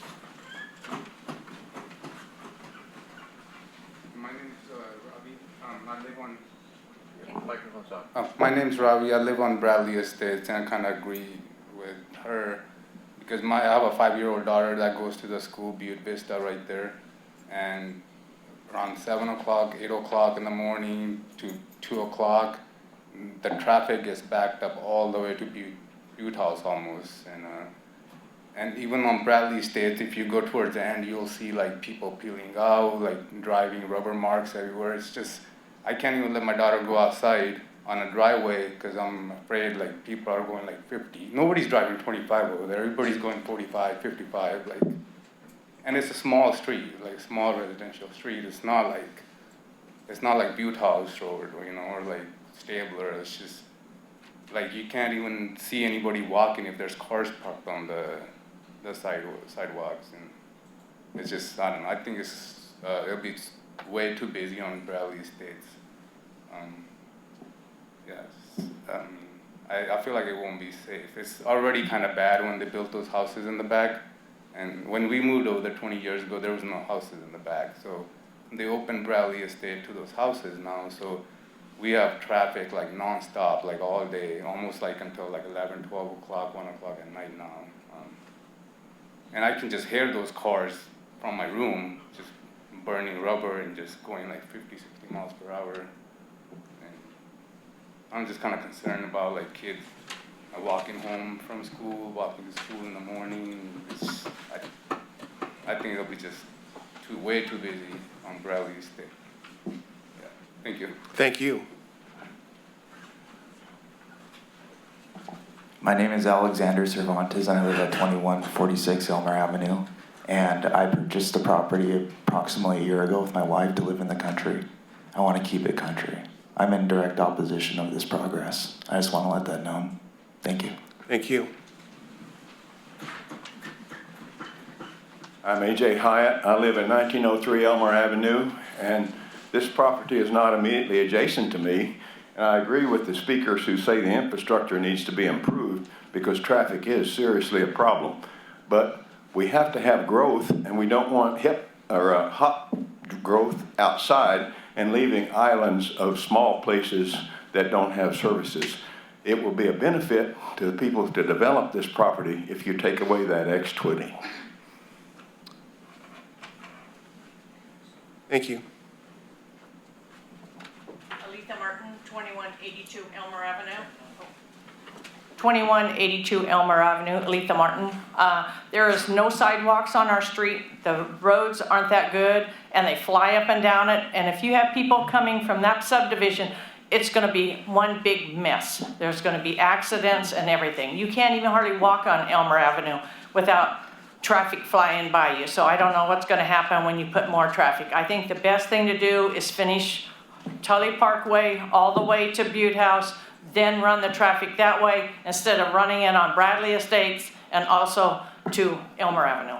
Thank you. Thank you very much.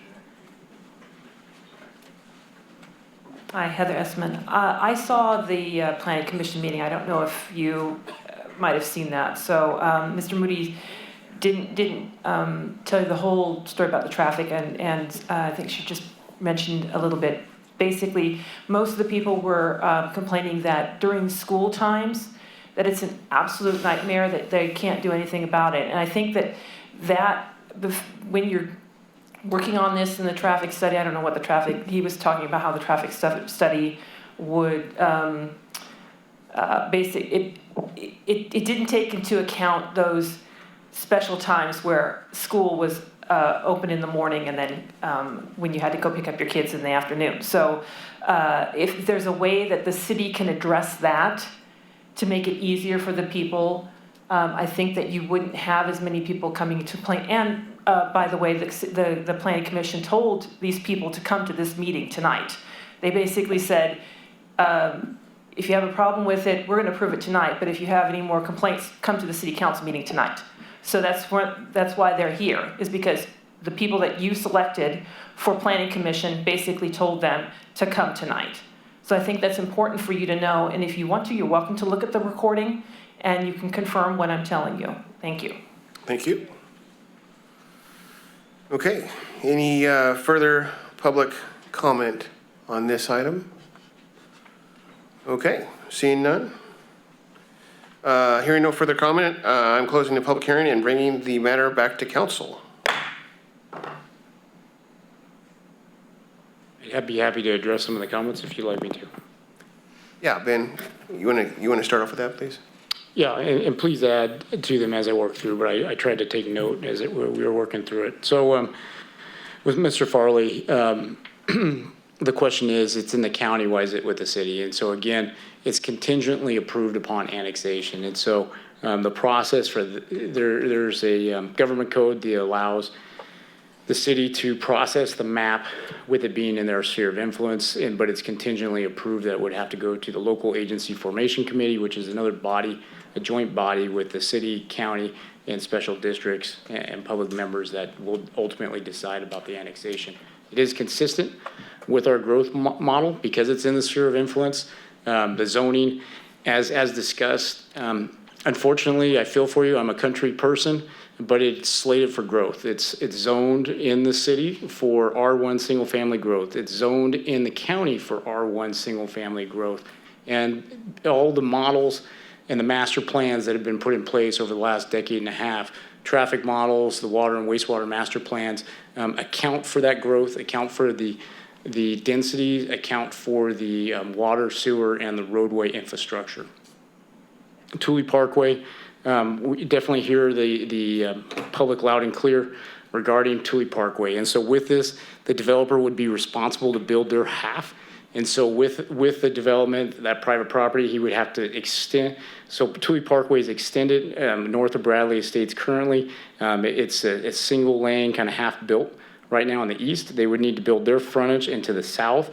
And then with that, they would pay their impact fees with the development that goes into the pot of money that the city could use to extend Tule Parkway to the south. So as development has occurred over the past, we collect impact fees, so the developers are paying their fair share, and then it ultimately gets built. And it's based on timing. So we looked at timing for when Tule Parkway, and we're getting near there because we know Blevin Road is impacted. We know the school has impacts with where it's at.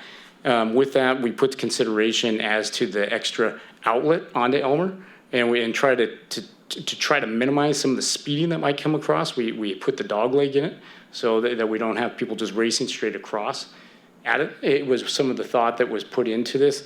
And people could argue the Bradley Estates, we definitely, I hear people loud and clear with development. I don't want to sugarcoat it. There will be more traffic, but the traffic has been planned for. They're on city roads that are built to handle that traffic, but it's not a dead end cul-de-sac anymore.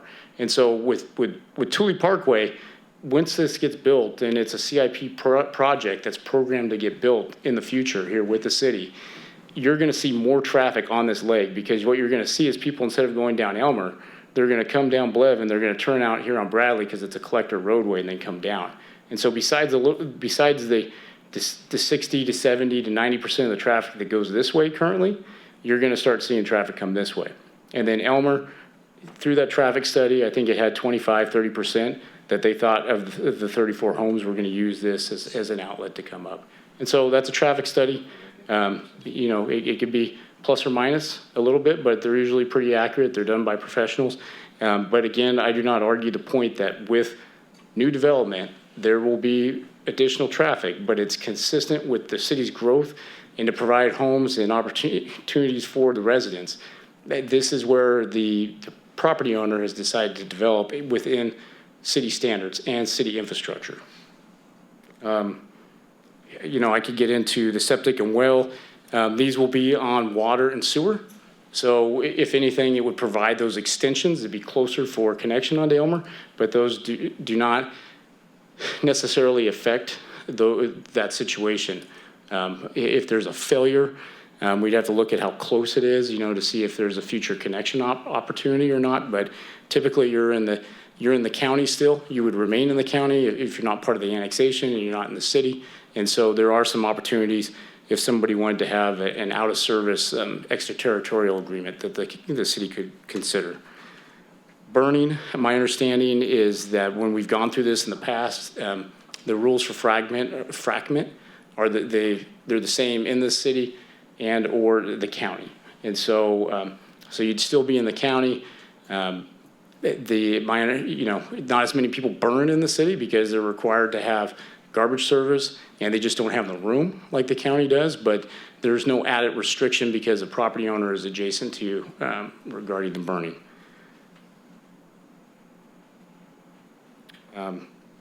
You know, I'd be happy to add any more to that. Okay. Thank you for that clarification, Ben. Bring it back to council. Through the mayor, if I may first, I'm sorry, Councilmember. Yes. I just want to make clear for the public as to what is actually before the city council this evening. There are two things for this project. The first one is zoning. Zoning is basically how can I use this property? And your current zoning out there with the X20 is not lawful. It's not consistent with your general plan. And so staff are saying, let's make it consistent with the general plan. That's what's before you tonight. The second half is this tentative map that has been contingently approved by the Planning Commission. And under that tentative map, it shows houses being built there, it shows roadways, it has conditions of approval, such as heights of buildings perhaps, or other sorts of things that go along with this. That is not before the council tonight, and the council does not have any authority to change that this evening because the proper notices and procedures haven't gone forward in order to do that. So the limited issue before the council this evening is the X20 consistent with the general plan or not? However, there's still options for members of the public if they are not happy with the conditions of approval or the tentative map that was approved by the Planning Commission. And that is, once this ordinance is approved, assuming the city council wants to move forward on the zoning, There's going to be 2 readings. This is the first meeting, and then there's going to be a second meeting. And assuming that the second meeting is approved, it doesn't take effect until 30 days. Once that 30 days runs, or even before then, the Planning Commission approval of the tentative map now becomes final. And I can't recall whether you can file appeal within 10 days or 15 days. Is it 10? 10 days. So you would then have 10 days to file an appeal with the city clerk to raise the matter up to the city council. Only then would the city council have authority to be able to look at the conditions in the map. So for tonight, the sole thing before the city council, and they're kind of limited in what they can do, is whether this zoning ordinance is actually consistent with our general plan. And the zoning ordinance, I will just tell you, is not consistent with your general plan. Thank you. Thank you, City Attorney. And just for clarification, I am closing public hearing. And I'll bring it back to council for discussion. Thank you, Mr. City Attorney, and for clarifying a lot of that. Ben, I just have a couple quick questions and then maybe a comment. When you talk about Thule Parkway and timing, I know ultimately we're responsible for that, you know, the project and getting that done. Where in your department are you at with that project? So where we're at is that we're focusing on Walton and Garden Highway. There is a project in the CIP that's programmed for the extension of Thule Parkway to Butte House with Queens Avenue. That's programmed, and we have plans that are about 80% done. And so, so it really comes to priority and money. And so really this adds to the pot of money, and really looking at that this might be one of the last developments until some sort of type of Thule Parkway is built. It might not be the full road width. It might be a 2-lane road along the wall until there's an ultimate parkway with medians and landscapes in order to have that facility. But, you know, I don't want to overestimate, but you're probably 5 years out unless it's prioritized really that this is a push for the council to make happen.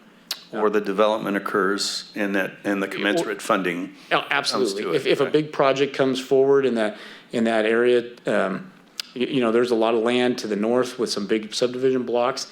Any of those that would come through, that would be the trigger that says now it's time, and the city would coordinate a construction with that. The second question I have is, because this is not in the city and there's a lot of process beforehand, and including that which the city attorney, this is going to have to go to LAFCO. Best case scenario on when something might be coming out of the ground for that particular project. My understanding is that they've coordinated with LAFCO, and they meet bi-monthly. So I would guess at least 4 months out for taking it to LAFCO.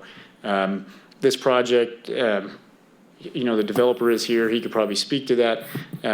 My crystal ball says residential development hit some times with financing, and you got to find that right builder for 34 homes with some specialty lots that, you know, he might be a little ways out, but he could definitely add to it. But it's really hard to hit this construction season. I couldn't see how that would happen. And then based on the financing and where he's at, I think the best case would be next year and maybe realistically a couple years. Thanks. The comments I would make, number one is, you know, I travel Blevin Road, had kids that went to school at Butte Vista, and trust me, when that school went in, there was a lot of pushback because we knew there were going to be traffic issues. I was a fire chief at the time, and there's this thing called the state, and then there's this thing called the city. And if the school district wants to place a school someplace, guess what? They get to place it there. And if you go to any of our school, I'm not saying that this makes it right, but I think any morning or any afternoon that you go to a school, you're going to see a congestion. And, you know, that's not a great answer. It's not meant to be, but it's a reality. You know, I wish there was something more we could do about that. For those of you who live on the edge of the city as it continues to do its growth, you know, that's always an awkward thing for us up here. I respect where you live. I respect the fact that that, you know, what you once had may not be what it ends up being. And there's no good answer for me to say that to you. For those of you who think that coming into the city is going to be this big onerous thing, you know, we're going to have to hook up to water or sewer, that's just not the fact, not unless your systems fail. And as Mr. Moody mentioned, you know, with the services, if this develops, when this develops, the services are that much closer to you for options. Again, not necessarily the best answer in the world, but nonetheless, that's a reality. As the city attorney mentioned, you know, what we're deciding tonight isn't to go ahead on this particular development process. It's a zoning issue. And as he said, you know, please correct me if I'm wrong, what we have in place right now is not legal. So I hope you understand some of the challenge that we're looking at tonight with this particular issue. Thank you. Thank you.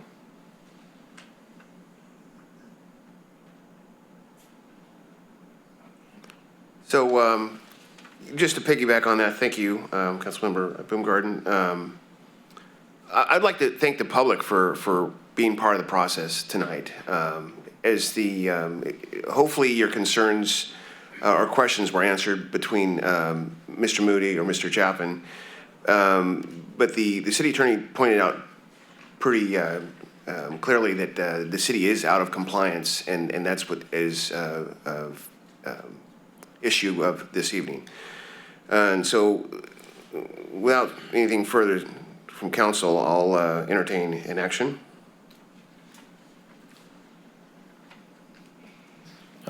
Mayor, I move that we introduce an ordinance of the City Council of the City of Yuba City approving environmental assessment 22-13 by adopting a mitigated negative declaration prepared for RZ 2207 and TSM 2208 and rezoning assessor parcels 17066 003, 005, and 021 from R1X20 to R1, located on the west side of Thule Parkway across from the terminus of Bradley Estates Drive and bordering the east side of Elmer, and waive the first reading.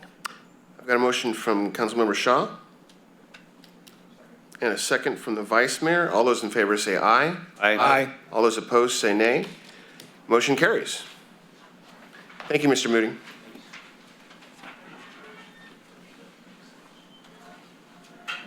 Oh, I'm sorry. Go ahead. I wanted to just piggyback on the mayor thanking the public to be here, those of you who live in that area. I appreciate you being here. Please don't think, and it's easy to assume, that if we approve this tonight, they're going to break ground tomorrow and everything, their traffic is going to go south on you, right? Not necessarily the case. We have an interest in making sure it's staying as safe as possible. Today, as has been discussed, we are just simply making sure we are in compliance with the law.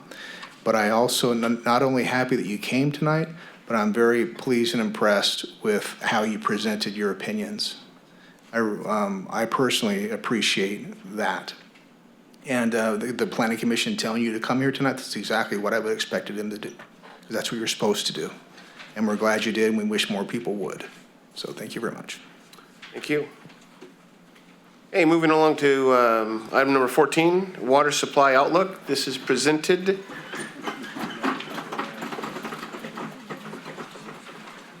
by Phil Mahler, Deputy Director, Public Works Utilities. You have the floor, sir. Good evening, Mayor and City Council members. I'm here to talk to you tonight about the water supply outlook. Before we get started, I want to show you a couple photos from where we were to where we are currently. Like Mr. Moody said earlier today, a picture's worth 1,000 words.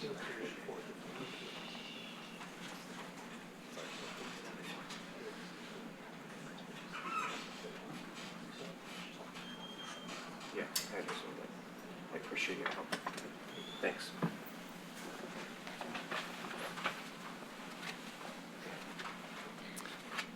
Okay, so here's a few pictures of Lake Orville. Sorry, they're going through pretty fast. So this is all different timelines. So the first photo, which is that one there, was taken about a year ago at 29% capacity. The second one was taken a few months ago at 51% capacity. And this, the final photo was taken earlier this month at 85% capacity. This is just an infographic of the state, so you can compare where we were last year to where we currently are, which is pretty dramatic.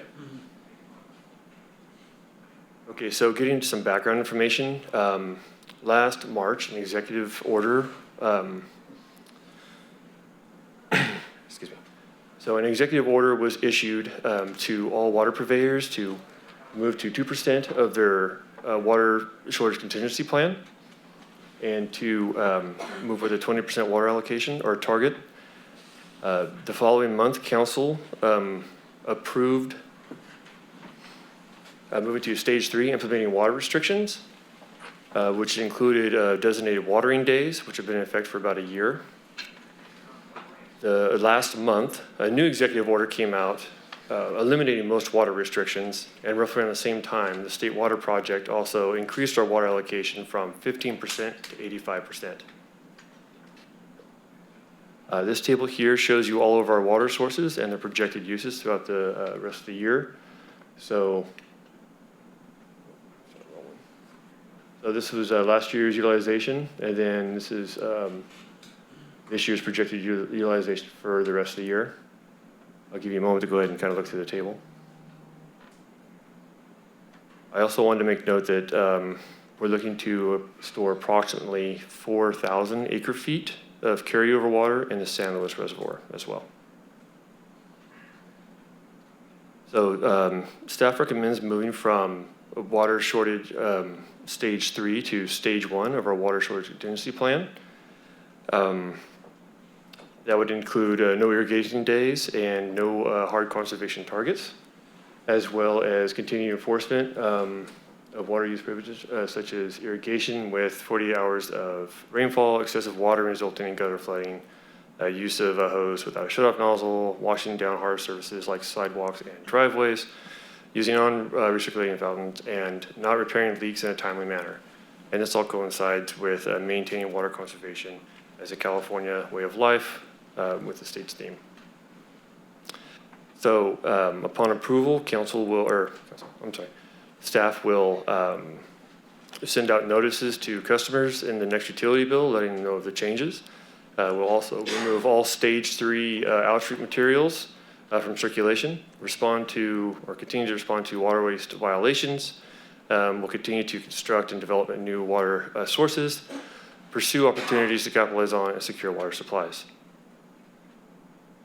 Staff recommends adopting a resolution declaring that water supply conditions are such that they dictate and justify the reduction of mandatory conservation measures from stage 3 severe shortage to stage 1 water alert of the water shortage contingency plan. I'd be happy to answer any questions you may have. Okay, thank you for that presentation. We do have a speaker card from Heather Espin.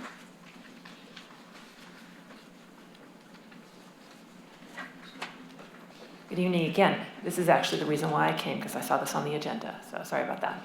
I don't know if number 1 will eliminate the restrictions that we have at the park. I did notice last year, if you remember, we had 2 heat waves. One of them was really bad. Even at 9 o'clock at night, it was 100 degrees. And I went to Shanghai Bend, which has one of the water features, and the people there were very upset that the water was not on. And I believe it was shut off at 7 in the evening. And one of the, I mean, there wasn't a sign or anything on that because I don't know where you would put a sign, but still, they were basically banging on that button trying to get it to turn on. They thought it was broken. They didn't understand that there was an issue that the water just got turned off at a certain time. And if that does happen going forward, because I don't know, I mean, it's rained a little bit. I remember 2017, how it rained a lot, and we still had a drought afterwards, and we were restricting things. So it shouldn't be that it rains a little bit one winter, and all of a sudden now the drought's over. We'll have to see.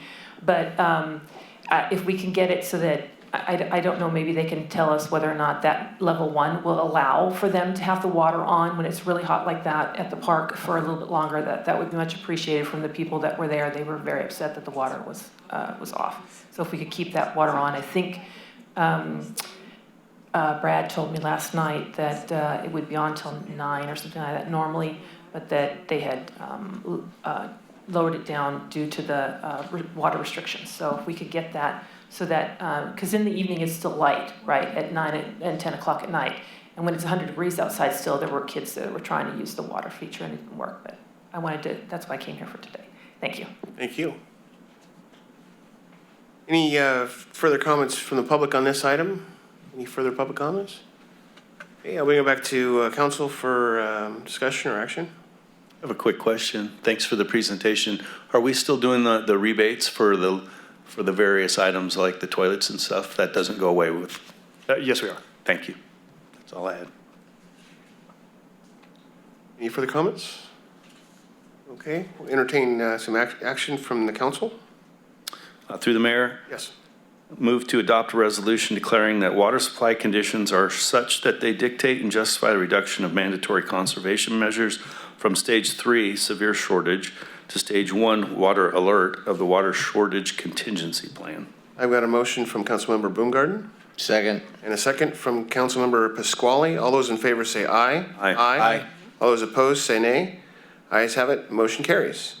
Thank you, sir. Thank you. Moving to agenda item 15. Second groundwater well award for construction of phase 2 and amend professional services agreement. And this is presented by, looks like Mr. Ben Moody again. You got me again. Okay. You got me again. So You got the floor, sir. well, this is it really, as all of these, is done with a team effort, and we have a good team helping me. So so this item coming off of the water outlook is directly connected to the installation of our new groundwater well. So we have one at the water treatment plant site, and this would be the second. So groundwater well number 2 at the water treatment site. And so I'll get into this item here a little bit. And so some background, a few years back, we received $750,000 through the U.S. Bureau of Reclamation to help with the drought resiliency grant.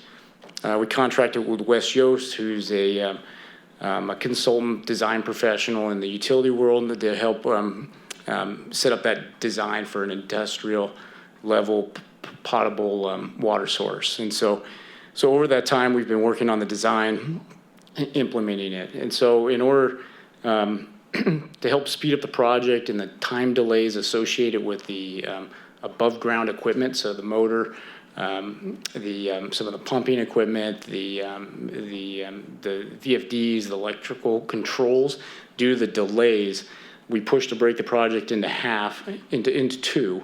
And so then we had the below ground drill the well, and then we have the second phase, which is to install the above ground equipment, generally speaking. And so, so with that, first phase is completed. So they've drilled the hole. We got a great output, 2,500 gallons per minute. I was doing some rough math this morning just to see what does that mean. We just came from that last water outlook as far as how many acre feet, a lot of those numbers that are kind of the numbers that we're looking at.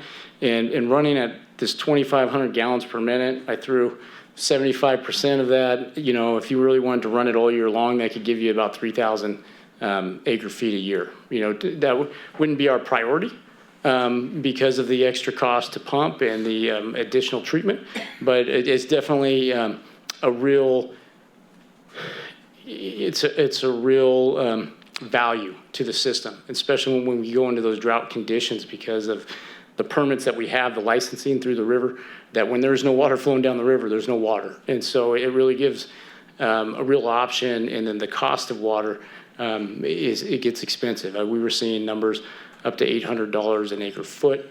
So you run some numbers real quick, 3,000 gallons, 3,000 acre feet, you're $2.4 million a year. And so this is not a cheap project, but it's going to be part of the city's infrastructure and be a resource for us for years to come. So that's a little bit of the background. So phase 2, staff came to the city council March 8th, where council approved the plans and specs. It was put out to bid. And so the good news is that the bids came in well. They were below the engineer's estimate, and Auburn Constructors, a relatively local company that's done work with the city before. And so we've worked with them, and it's nice seeing a price that's not been with the inflation being just blowing out our estimates constantly. So With that, one of the action items tonight is to recommend award to Auburn Constructors for that phase 2 to build the above ground, set the motor, the transformer, the electronic controls, and the pump. And so here's the bad news with it. And so with this, with the push to go into the ground, break the project apart, we ran into some difficulties when they drilled the well. Some equipment got stuck, and we had to drill 2 wells, so 2 holes. And so with that, there was additional burden for the hydrogeologic, so those professionals, the West Yost, they give us those readings where we have to take those soil samples to basically identify where the screens need to go to maximize the water input, to take the bore logs that we need to submit to the county, to the state. And so basically that work pretty much doubled for that in-ground work. And so there's a push with that to move it forward. It was in real time with construction. And then also there was some changes to from the original contract related to the power needs. And so there was originally some thought that the power needs would come from existing facilities, but it turned out that we needed to add additional facilities, which added additional time and et cetera. These guys are expensive. These guys, everybody is a doctor now, and that we see these prices. And so, but definitely staff has reviewed it. They've managed it. They're making sure that we're paying for real value the best we can for the dollars that we can. And so with that, there's this additional cost, and we've put a little bit of fluff into that number, is my understanding. So we're not coming back and dealing with this again to close out the top half. And so, so with that, and then I would also like to say that it's $270 more for this, but overall project costs, there's contingency on the contract of approximately $100,000 from the phase 1 that we didn't use, and there's also construction savings from the first contract that we didn't use to help offset this. So between the contingency, a delivered well that was cheaper than originally budgeted, and then this bid for the top half coming in better than we originally budgeted, the overall budgeted funds is lower for the total project that we were expecting, but the line item for West Yost and their work is increased, if that makes sense. So I know this is hard to read, but what this really says is that all of that coming together, you're looking at about $4.4 million by the time we're done, plus or minus maybe a little contingency when we close out. But that's what that well costs nowadays to produce that type of water at the city. And so what I have before you tonight is the recommendations to award the construction contract and to authorize the amendment with West Yost as stated in recommendations A and B. And I'd be happy to answer any questions. Thank you, Mr. Moody. Any public comment on this item? Any public comment on this item? Okay, seeing none, I'll bring it back to council for questions and or action.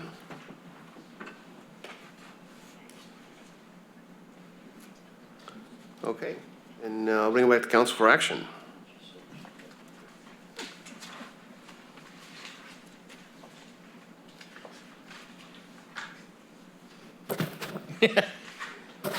I'm the reader tonight. Through the mayor. Yes. I'd like to make a motion to approve staff's recommendations as listed in item 15, A and B. Second. I've got a motion from Councilmember Baumgarten and a second from Councilmember Shaw. All those in favor say aye. Aye. All those opposed say nay. Ayes have it, and motion carries. Thank you, Ben. Moving on to agenda item number 16, Merriment Village Apartments, Homekey 3.0 grant application submittal. This is presented by our city manager, Diana Langley. Good evening, Mayor and Council. We're getting near the end here. So the item before you tonight is Merriment Village Apartments. Going into the background again, for those that aren't aware, for the approximate last year, Vice Mayor Harris and Councilmember Boomgarden have participated on an ad hoc committee to work with Habitat for Humanity on identifying potential Homekey projects to provide affordable housing. And we evaluated existing hotel motel sites. There weren't any really that were feasible due to either property owners that weren't willing to sell at a reasonable price, or it just didn't make sense to convert these facilities to affordable housing. We then transitioned to looking at vacant land and identified a 7.47 acre property located on the east side of Walton Avenue north of Franklin Road. And so here is the proposed Merriment Village Apartments location. Here's Franklin Road, Walton Avenue, and then Annika Lane. The Homekey program is a statewide effort to sustain and rapidly expand housing for persons experiencing homelessness. A big key with this is that the city would do a joint application with Habitat for Humanity, and with that we would have a 55-year commitment to operate the facility as an affordable permanent housing program. Habitat for Humanity would be the owner and manager of the site. So the notice of funding availability for Homekey 3.0 was issued on March 29th. There's just over $37 million available for the entire Sacramento region, and the proposal, this would not be sufficient to fund the entire Merriment Village project that's estimated at $75 million. And so we're coming forward to council with a phased approach tonight. The other funding source that was evaluated is Affordable Housing and Sustainable Communities Program. This is a program that really focuses on transit-oriented development. We did not apply for this last round that just closed earlier this month. And so as we look ahead to future phases of Merriment Village, we would be looking to this program for potential funding. Habitat's anticipating that funding, the next round would occur in 2024. Also, in addition to this, Habitat for Humanity is requesting that the city contribute $155,000 on an ongoing basis for support for the operation of the project. The city receives $310,000 annually through the permanent local housing allocation. Previous council action has been to split that 50% for the pre-development, development, acquisition, rehabilitation, and preservation of affordable multifamily rental housing projects, and then 50% to help fund supportive services and programs for the local homeless population. For the 50% for the local homeless population, we're working with Sutter County on contributing towards an overnight campground, of which we anticipate approximately $90,000 commitment on an annual basis. So the total proposed scope of work for Merriment Village project is 70 studio units, 67 one-bedroom, one-bathroom units, 79 two-bedroom, one-bathroom units, 1 3-bedroom, 2-bathroom unit for the on-site manager, a clubhouse, supportive services building, and then facilities building. When you add all that up, it's 217 units of affordable housing. At the March 21st council meeting, we did a presentation on the entire Merriment Village project. At that point in time, we discussed a fee waiver request of $4.5 million. That is comprised of city impact fees, water fees, wastewater fees, building permit fees, and then also the ongoing contribution request of $155,000 of PLHA money. Overall, council expressed support for the project. There were concerns about the $4.5 million of fee waiver and then also the ongoing PLHA contribution, but council did direct staff to bring the project back for consideration. Since that time, we've had a follow-up meeting with Habitat for Humanity, and based upon the Homekey money available for the Sacramento region, if you recall, it's just over $37 million. Habitat is proposing to submit an application for what's being identified as phase 1, which is the 79 unit, 2-bedroom, 1-bath building, with, in addition, the site work for the entire site, but the rest of these facilities here would be as part of future phases. So here's a visual. Here's Walton Avenue. So the 79 unit complex is this 4-story building that fronts Walton Avenue. In addition, the site work would be completed for the rest of the site, but these additional buildings would be future phases. Again, the phased approach, the application package for Homekey is expected to be released April 24th. The desire is to get an application submitted as quickly as possible, because it's as soon as the application's submitted, it goes into review. And so the thought is the quicker that we can get a project in, the more likelihood of it getting funded. If council agrees to move the project forward, I'd come back to council on May 2nd for the authorizing resolution that's required for us to partner with Habitat for Humanity on the Homekey project. And then for future phases, as noted, we would be looking at other funding programs such as AHSC. But I just want to stress there's no guarantee as to availability of funding or the timing of when the future phases would occur. The fiscal impact, so Habitat has revised their request and reduced the amount of the fee waiver to that would be generated by the 79 unit complex. So it's just under 1.8 million. Again, that's development impact fees, building permit fees, water and wastewater fees. And they are still requesting the contribution of $155,000 of PLHA money on an ongoing basis.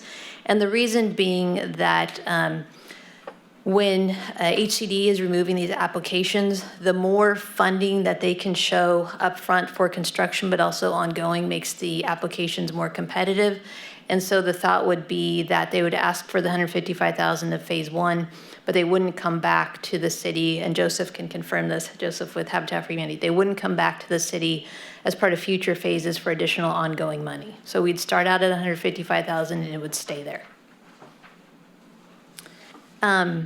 So as previously discussed, the city cannot just do an outright waiver of the fees. We have to have another mechanism to backfill those fees. And so there's several ways to do that. One would be to execute a loan basically with ourselves for the fees that would be paid by a combination of city funding sources. Some of that could be directing the PLHA money. We also have surplus properties that we will be selling where you could direct the funds from the proceeds of that to pay back these fees.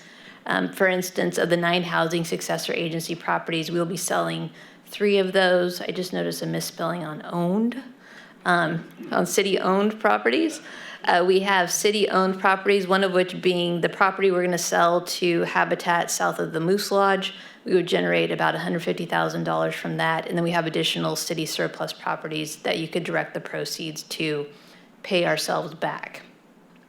The alternative to that is to move forward with a lesser contribution from the city and request that Habitat for Humanity include a portion or all of those fees in their grant applications. Again, from a competitiveness standpoint, HCD looks for projects that have a higher contribution of outside funding sources. And I'll let Joseph address Habitat's contribution to this project because they do have cash contribution to this project. And with that, alternatives would be to deny the request to submit an application under Homekey 3.0, and this project would just stop right now. Modify the city's contribution towards the project, or the recommendation would be to authorize the city manager to continue to work with Habitat for Humanity and bring back the authorizing resolution at the May 2nd council meeting for us to partner with Habitat on a Homekey 3.0 application. So with that, Joseph, is there anything that you'd like to add, or we can go straight to council questions? Okay, I'll give Joseph a minute to contribute. Thank you, Mayor and City Council. Appreciate time being here tonight. So I did want to mention, so Habitat's contribution, we're going to pay for the purchase of the property as well as provide in-kind funding. We have partners that we've been working with that will provide all the appliances, furniture, elements like that for the site.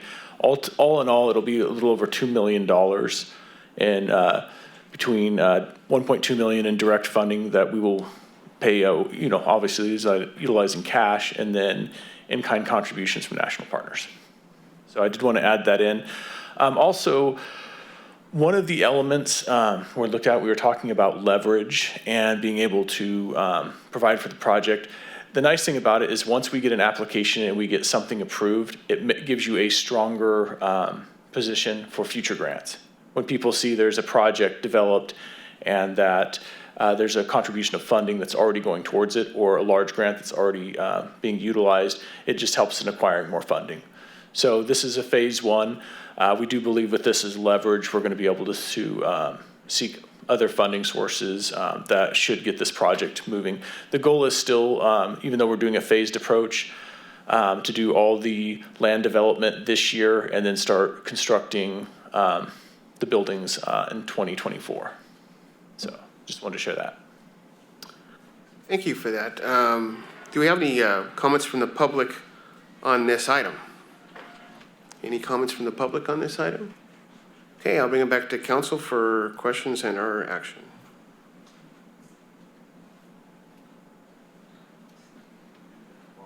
Oh, I keep forgetting that. Sorry about that. You guys good? You want to go first? Sure. Go ahead. This is a big ask for something that we really can't afford. If you were to bring this project to a bank and I was the banker sitting there and you can't sustain your own project for the next 55 years, I would have grave concern for that. And unfortunately, we are dealing with finances and the city is in a position that we just can't float people loans and as such. So, thank you. All right, Mr. Mayor, I have really some questions for my colleagues because we don't get to have these conversations. So guess what? We get to have them now in public. So my concern is the $4 million of impact fees. And what do we have to, offset that with the housing and such? And I go back to the actual dollar amount that Habitat's putting in is only 1.2. I think we probably have that in those other funds that with the house sales and stuff that we could match that, the 1.2 to offset those. So you have 1.4 million in the low moderate income housing asset fund. However, council has obligated $1 million to RHA for their Richland Village Apartment project. We are obligated to that through January of 2025. If that project did not move forward or if they did not receive an extension, then that money would come available. So there's technically $400,000 of that funding available now. I'm going a little, take another step forward because I consider that spent. So we got 400,000, but we've got those houses that can be sold and such. How much is? So there's 9 houses, 3 that are currently vacant. Okay. And so even if they were to sell for $250 each, with the 3 homes, that's $750,000 that could be generated. So with the 3 homes and the 400,000 we have, we could basically match their 1.2 that they're actually putting up in hard money with our impact fees and replace it because we have to put the money back. And so I'm curious if you guys talked about that. How are we going to replace the money that's got to move around out of the general fund or other places? That's a path that I start getting comfortable in. We can sell the 3 homes. We got 400,000. That's a little bit of it. The second is, what has your thoughts been on, 50% of the funds going on a continual basis at 155? And we looked at the pro forma balance sheet and the profit and loss. It was submitted by Habitat, and it was baked in at a $20,000 deficit when the whole project was. And I get you're looking at it now, but what if we never get to phase 2 and phase 3 with the way this thing's moving? Because this thing it's kind of like we've been here before. It starts over here and now we're over here. And so what if we're sitting here in 3 years and we're still phase 1 and no additional? How can we go back and pull funds back to put towards other projects? Because we know the way that these things work. And you talk about it yourself, Joseph, with the competitiveness. If we throw all of our eggs in this one basket and then we're back in 3 years to go to another, where are we going to get eggs to put in the next basket? So, I'm looking not at just this, I'm looking further down the line, and I'd like to know what your guys' thoughts were, because you guys have been working on this for over a year. So those 2 areas, development impact and the ongoing 155.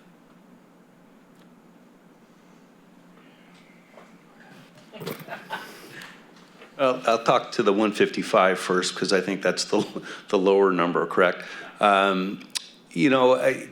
In listening to Thurman's and Associates, the consultants, and listening to Habitat and listening to the other partners on the call, the theory on the 155 has been expressed, which is we have to show some skin in the game to increase competitiveness. Can we afford the 155, and is that some money that's worth spending towards, affordable housing? In my opinion, it certainly is. And so when I balance that amount of money, knowing that, it's a long-term commitment, but I hope it's a better return on the investment, because now we've got some folks who are either precariously housed or are tipping someplace, and we get them undercover. As far as, and the theory somewhat carries through for the 1.7, I'm glad that we didn't, at this point, aren't having to discuss 4.5 million. So the phasing, even though it's difficult because the state has slimmed down the money, I think it comes at a good time for us on affordability. And while I agree with Councilman Pasquale, it's not that we're flush, but at some point, I think we need to accept an acceptable level of commitment, risk, what have you, to get the ball rolling here on this project. And for me, understanding the potential sale of the surplus properties, I sit on a regional housing authority. I am not convinced today that project down there is going to get funded, given the current requirements. I'm not counting that money in, but I'm not going to count that money as potentially being out either. And that's a piece that, obviously we can't chat about until we're in this forum. But there are multiple pots, and Joseph and Diana and Sean have listened, there are multiple pots of money out there that I agree, if we start a project and we show forward progress and we show that, hey, we're actually doing something, that makes our applications for grants and other funding sources that much more viable. And at this particular point in time, I feel comfortable with that. I know that I think Joseph probably short-sold their investment a little bit. I think there's more going on there as far as what they're putting in. So I think I'm hearing you say, well, they're only in at 1.2. Why are we going to be in at 1.7? And my sense is I think they're probably in a little bit deeper than that with all of their relationships. If we were to go out and try to duplicate the same thing, I don't think we would have that ability to do so. And Sean, I don't know if you want to add. A lot of the same. We have the benefit of being in multiple conversations, and I, too, the word would be comfortable with, especially learning the 1.7, 155. It's part of the reason why we were given that money to begin with, and we've made affordable housing a priority. And by this investment and this partnership with Habitat, we are proving that we are serious about that. Give some roofs over some people's head who otherwise might not be. And yeah, it is a level of risk. I mean, we're doing more than just dipping our toe in. We're diving in, and that is what it takes in some circumstances, and this is one of them, to show that we're serious for the folks who later on down the road have the money to reward us to move the project to phase 2 and 3 and onward. So I do definitely support it. Okay. No, I appreciate the feedback, because this is the one nice thing of what we did about 4 years ago is we started breaking down into ad hocs and stuff so we could go do the legwork, because you guys have had the benefit of working on this. So that's why I wanted to know what you guys thought. And I was just using the numbers and bouncing around, but you keyed on it, Mark, is 1.2, 1.7. I'm just more worried about putting the money back and not taking the money away from anything else. So, if you guys have been there and you guys this is a good risk and you think we can afford it, then I'm on board, because we do need to start addressing this. I was just concerned about those couple of areas. Damn thing. Very valid concerns too, and a lot of what helps is the 9 properties that we're going to get money back and pay ourselves back with that. There's a lot of it's going to absorb right there for this initial phase, so that's good. I also think that, and I believe Ms. Langley brought it up, if you note the amount of money that's available in this funding cycle, and we're asking for roughly half. Right. Don't know.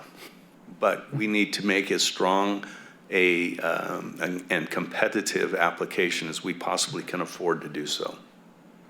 No, I agree and I appreciate it. The only other question that I had goes back, Joseph, to, it's the same question I asked last time. In the few minutes I've had spare time, I have been around the state's websites, HCD, trying to find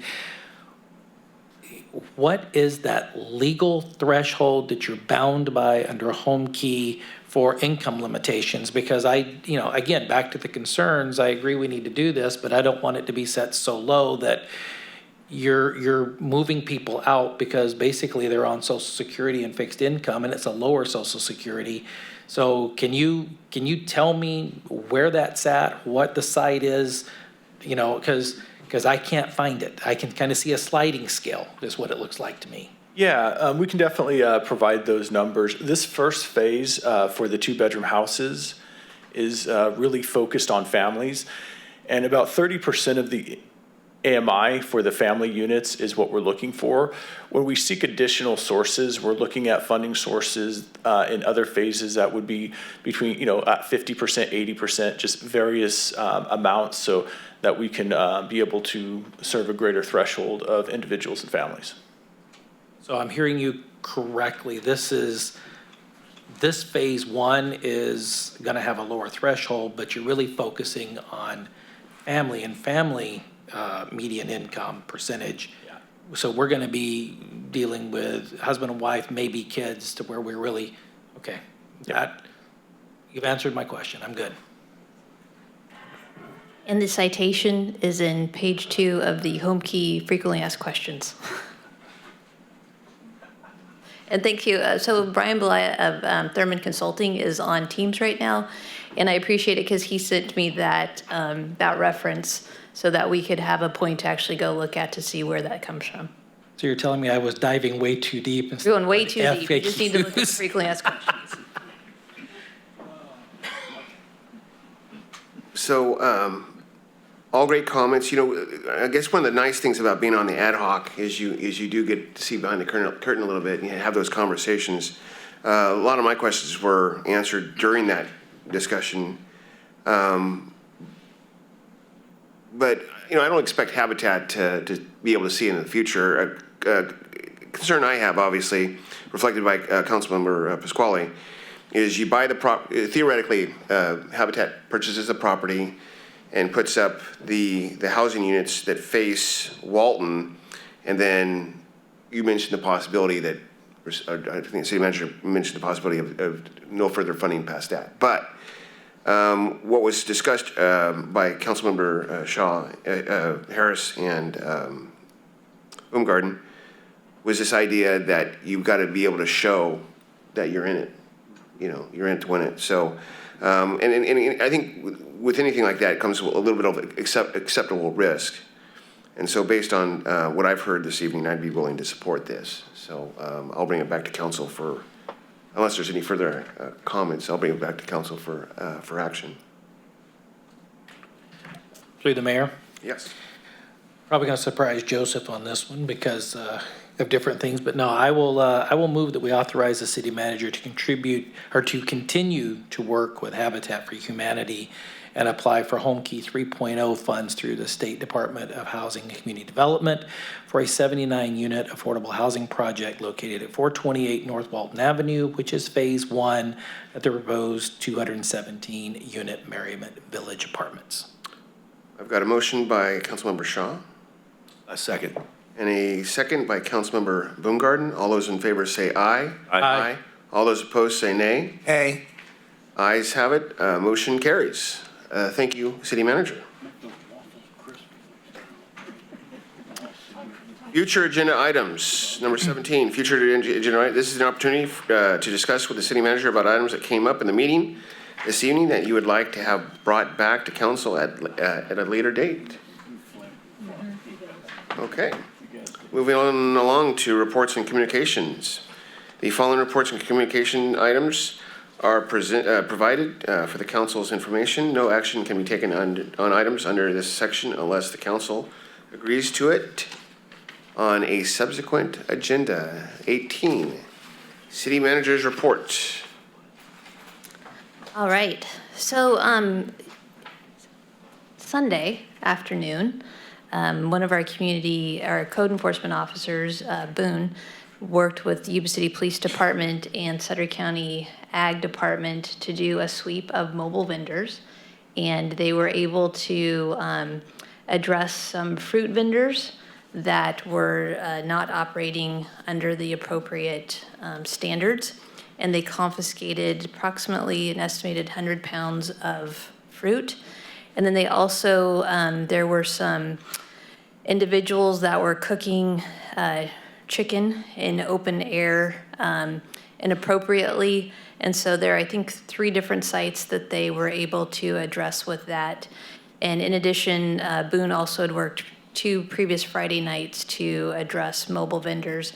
And, the key here is education, but then also, as we heard at the last council meeting from the Flores family, related to, there's a lot of people coming from the Sacramento region and selling food and things like that in proximity to a lot of our restaurants, and they don't have the appropriate approvals and permits. And so, it's an item that we're addressing.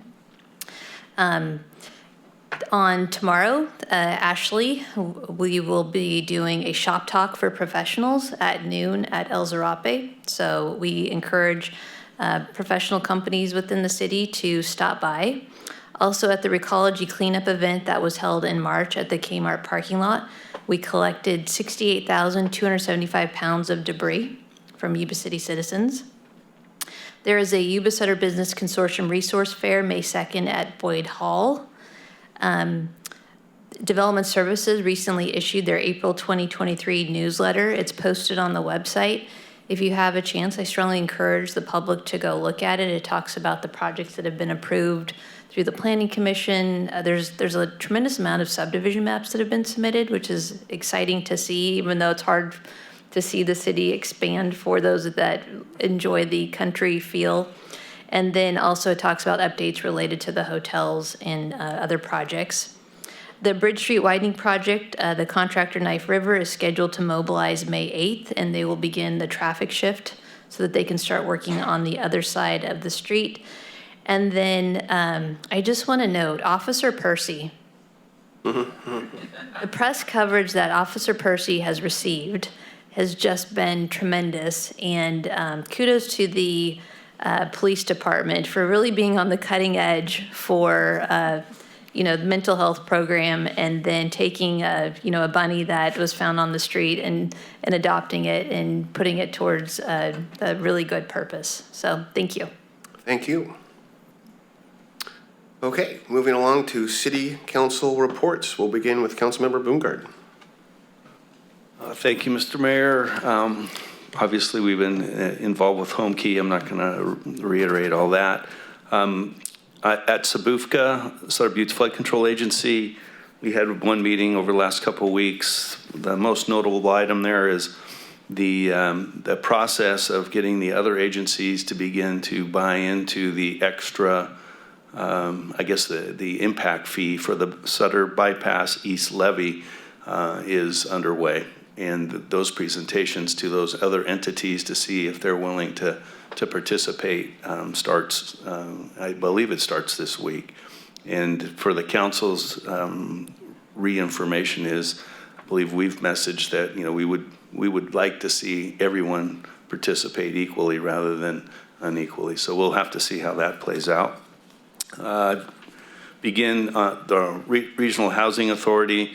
As I mentioned earlier, we, believe it or not, there are challenges to some of our applications. Richland Village is one of them, which is the bigger unit down south in Richland Housing. And so hopefully there will continue to be opportunities for funding for that, but there are others who are stacking up in front of us because of grant criteria. Appreciate the street vendor issue. Continue to get inquiries as to why we're allowing that. So it's nice that we're able to report back that we aren't allowing it. I know tomorrow we start the budget ad hoc committee process with 2.5 full days of working alongside city staff to take a look at our budget for the upcoming fiscal year.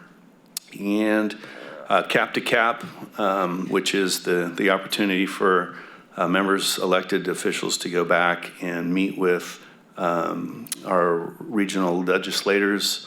I'm going to be meeting with reps and/or John Garamendi, Ami Berra, and participating in a U.S. House Committee on the Judiciary, all for grants, things like the SAFER grant, other public safety grants, communication money, the lobbying on behalf of our folks here, just to make sure that those in Washington, D.C. are aware of the need for those folks to continue to fund those very important programs for us. So with that, that's all I have. Thank you, sir. Moving to Councilmember Pasquale.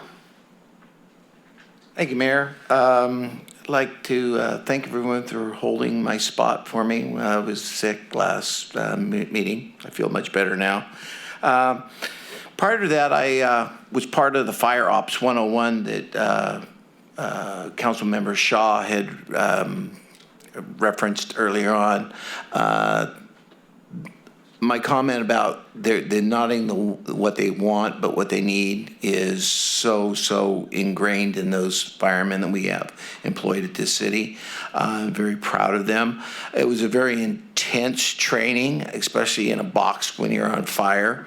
And it gave me a whole new appreciation for what they do, as well as jumping out of a 4th-story window. The vendor thing was brought to my attention, and the Flores family is in my district, so I went over the next day and met with that family, and they gave me the insight of what was going on, and it is an infiltration of Sacramento people targeting Hispanic, Mexican cuisine restaurants and pilfering their customers. It's very simple, and it's very concerned. The Flores families is well established, but there are a lot of the other businesses aren't, and they've got huge mortgages, and they just are. They're hanging on by their fingernails. So when I saw that the email that the code enforcement, thank you so much. It was. I know I'll go back over and meet with the Flores family again and see if it's met their expectations. On the 29th of April, there's a Fireman's Foundation dinner that I suggest everyone participate in. I am with great admiration for those group of men.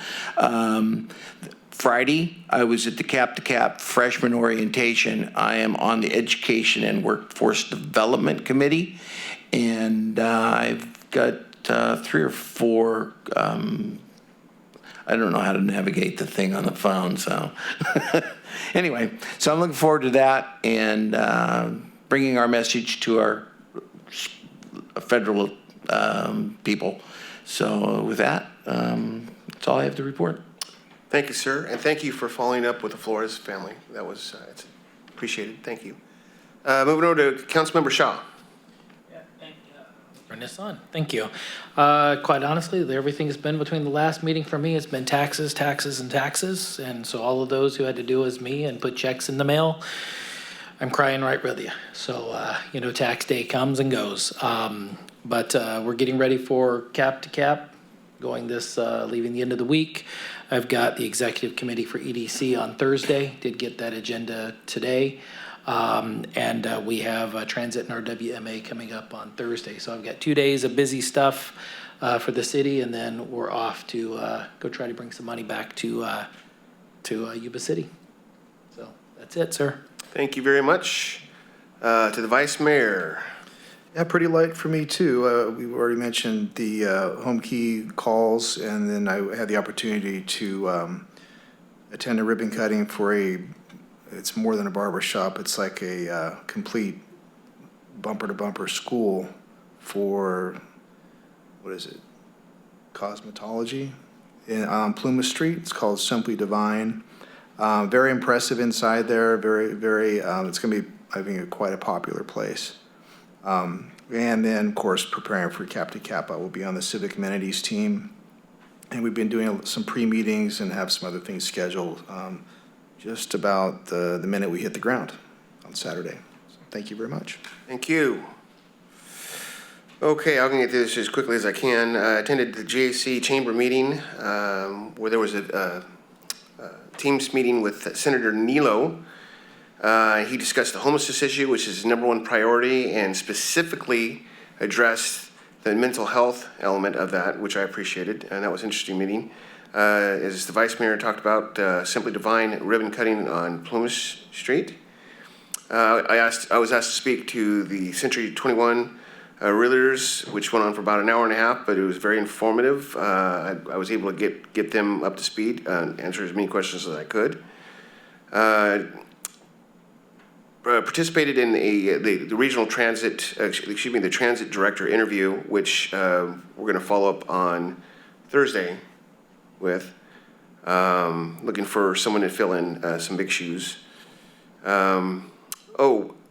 Participated in a meeting with some developers from Fresno that Supervisor Carm Baines was nice enough to bring to the area to show off our great city, and I had a great lunch with those folks from all walks of life. They were all very impressed with city staff. They all thought there's lots of potential in our community, and were absolutely blown away when they saw Plymouth Street, and so that was really encouraging. So more to come. I participated in a ribbon cutting at Millennium Millennium Family Center, which is now Miniature Golf. I'd like to thank the John and his family for being host for that. Councilmember Pasquale and I were recognized, or as part of the city, were recognized for the city's efforts in facilitating the second annual Hain Avenue Sikh Temple Parade, which was nice. Councilmember Boomgarden touched on Sabuka. The only thing I'd add to that was last Saturday, Lake Oroville raised the outflow to 15,000 CFPs. So if you've gone over either river, they're still moving pretty good. Gilsizer was canceled. Mosquito, we had a quarterly review and over the district's defined benefit plan, approval of contract for new applications, the spraying, aerial spraying, and then a merit increase for the epidemiologist. I'd like to thank the Vice Mayor for taking care of Boot Barn ribbon cutting. Thank you for that, sir. Appreciate that. I don't want to put him on the spot, but I'm doing it anyways. I thought Councilmember Shaw did a great job bringing people together the other day for bringing religious leaders and pastors in the area for a breakfast. I appreciate your efforts in that, sir. Thank you very much. And then this evening, before I came here, I did a ribbon cutting for ActiCare, which is a home care facilitators. Anyways, yeah, I think I got that right. And I haven't forgotten. But I would like to say one thing really quickly. Was mentioned this week. I'd like to say thank you to our hardworking district attorney and her staff and our law enforcement community for keeping us safe. That was punctuated very dramatically the other day. So I'd like to thank them for that. And before I close, I've got some housekeeping from the city attorney. Thank you so much, Mayor. Yes, just as we're doing a back check, item number 10, we did not read the ordinance by name. So if you wouldn't mind, that's the fireworks one. If you wouldn't mind reopening that, Councilmember Harris, I believe you were the one that made the motion. So if you wouldn't mind remaking the motion to approve that ordinance and then reading the ordinance on item number 10. I would be happy to.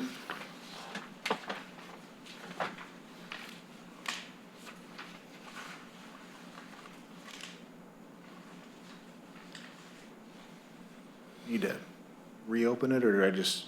I'll bring it back to council. Agenda item number 10, I'll bring back to council for action. All right. Through the mayor, I move to approve item number 10, B, which is introducing an ordinance of the City Council, Yuba City, regulating the use of fireworks by adding section 4-11.02, discharge of fireworks, of Chapter 11 and amending Section 4-17.20, exceptions, noise regulations, of Chapter 17 and Section 5602 of Chapter 5, fire prevention, and adding Section 5602.2, dangerous fireworks, to Section 4-5.02 of Chapter 5, all of Title 4 of the Yuba City Municipal Code by title only, and waive the first reading. I've got a motion from the Vice Mayor. Second? I've got a second from Councilmember. Hold on. I had to second. He it. had second. Oh, hold on, so sorry, just to keep the record clear for the city clerk, if we could have the same second, that would be very helpful. Same second. Okay, so I've got a motion from the Vice Mayor. I've got a second from Councilmember Baumgarten. All those in favor say aye. Aye. All those opposed say nay. Ayes have it, motion carries. And with that, this meeting is adjourned. Thank you, council, I appreciate it.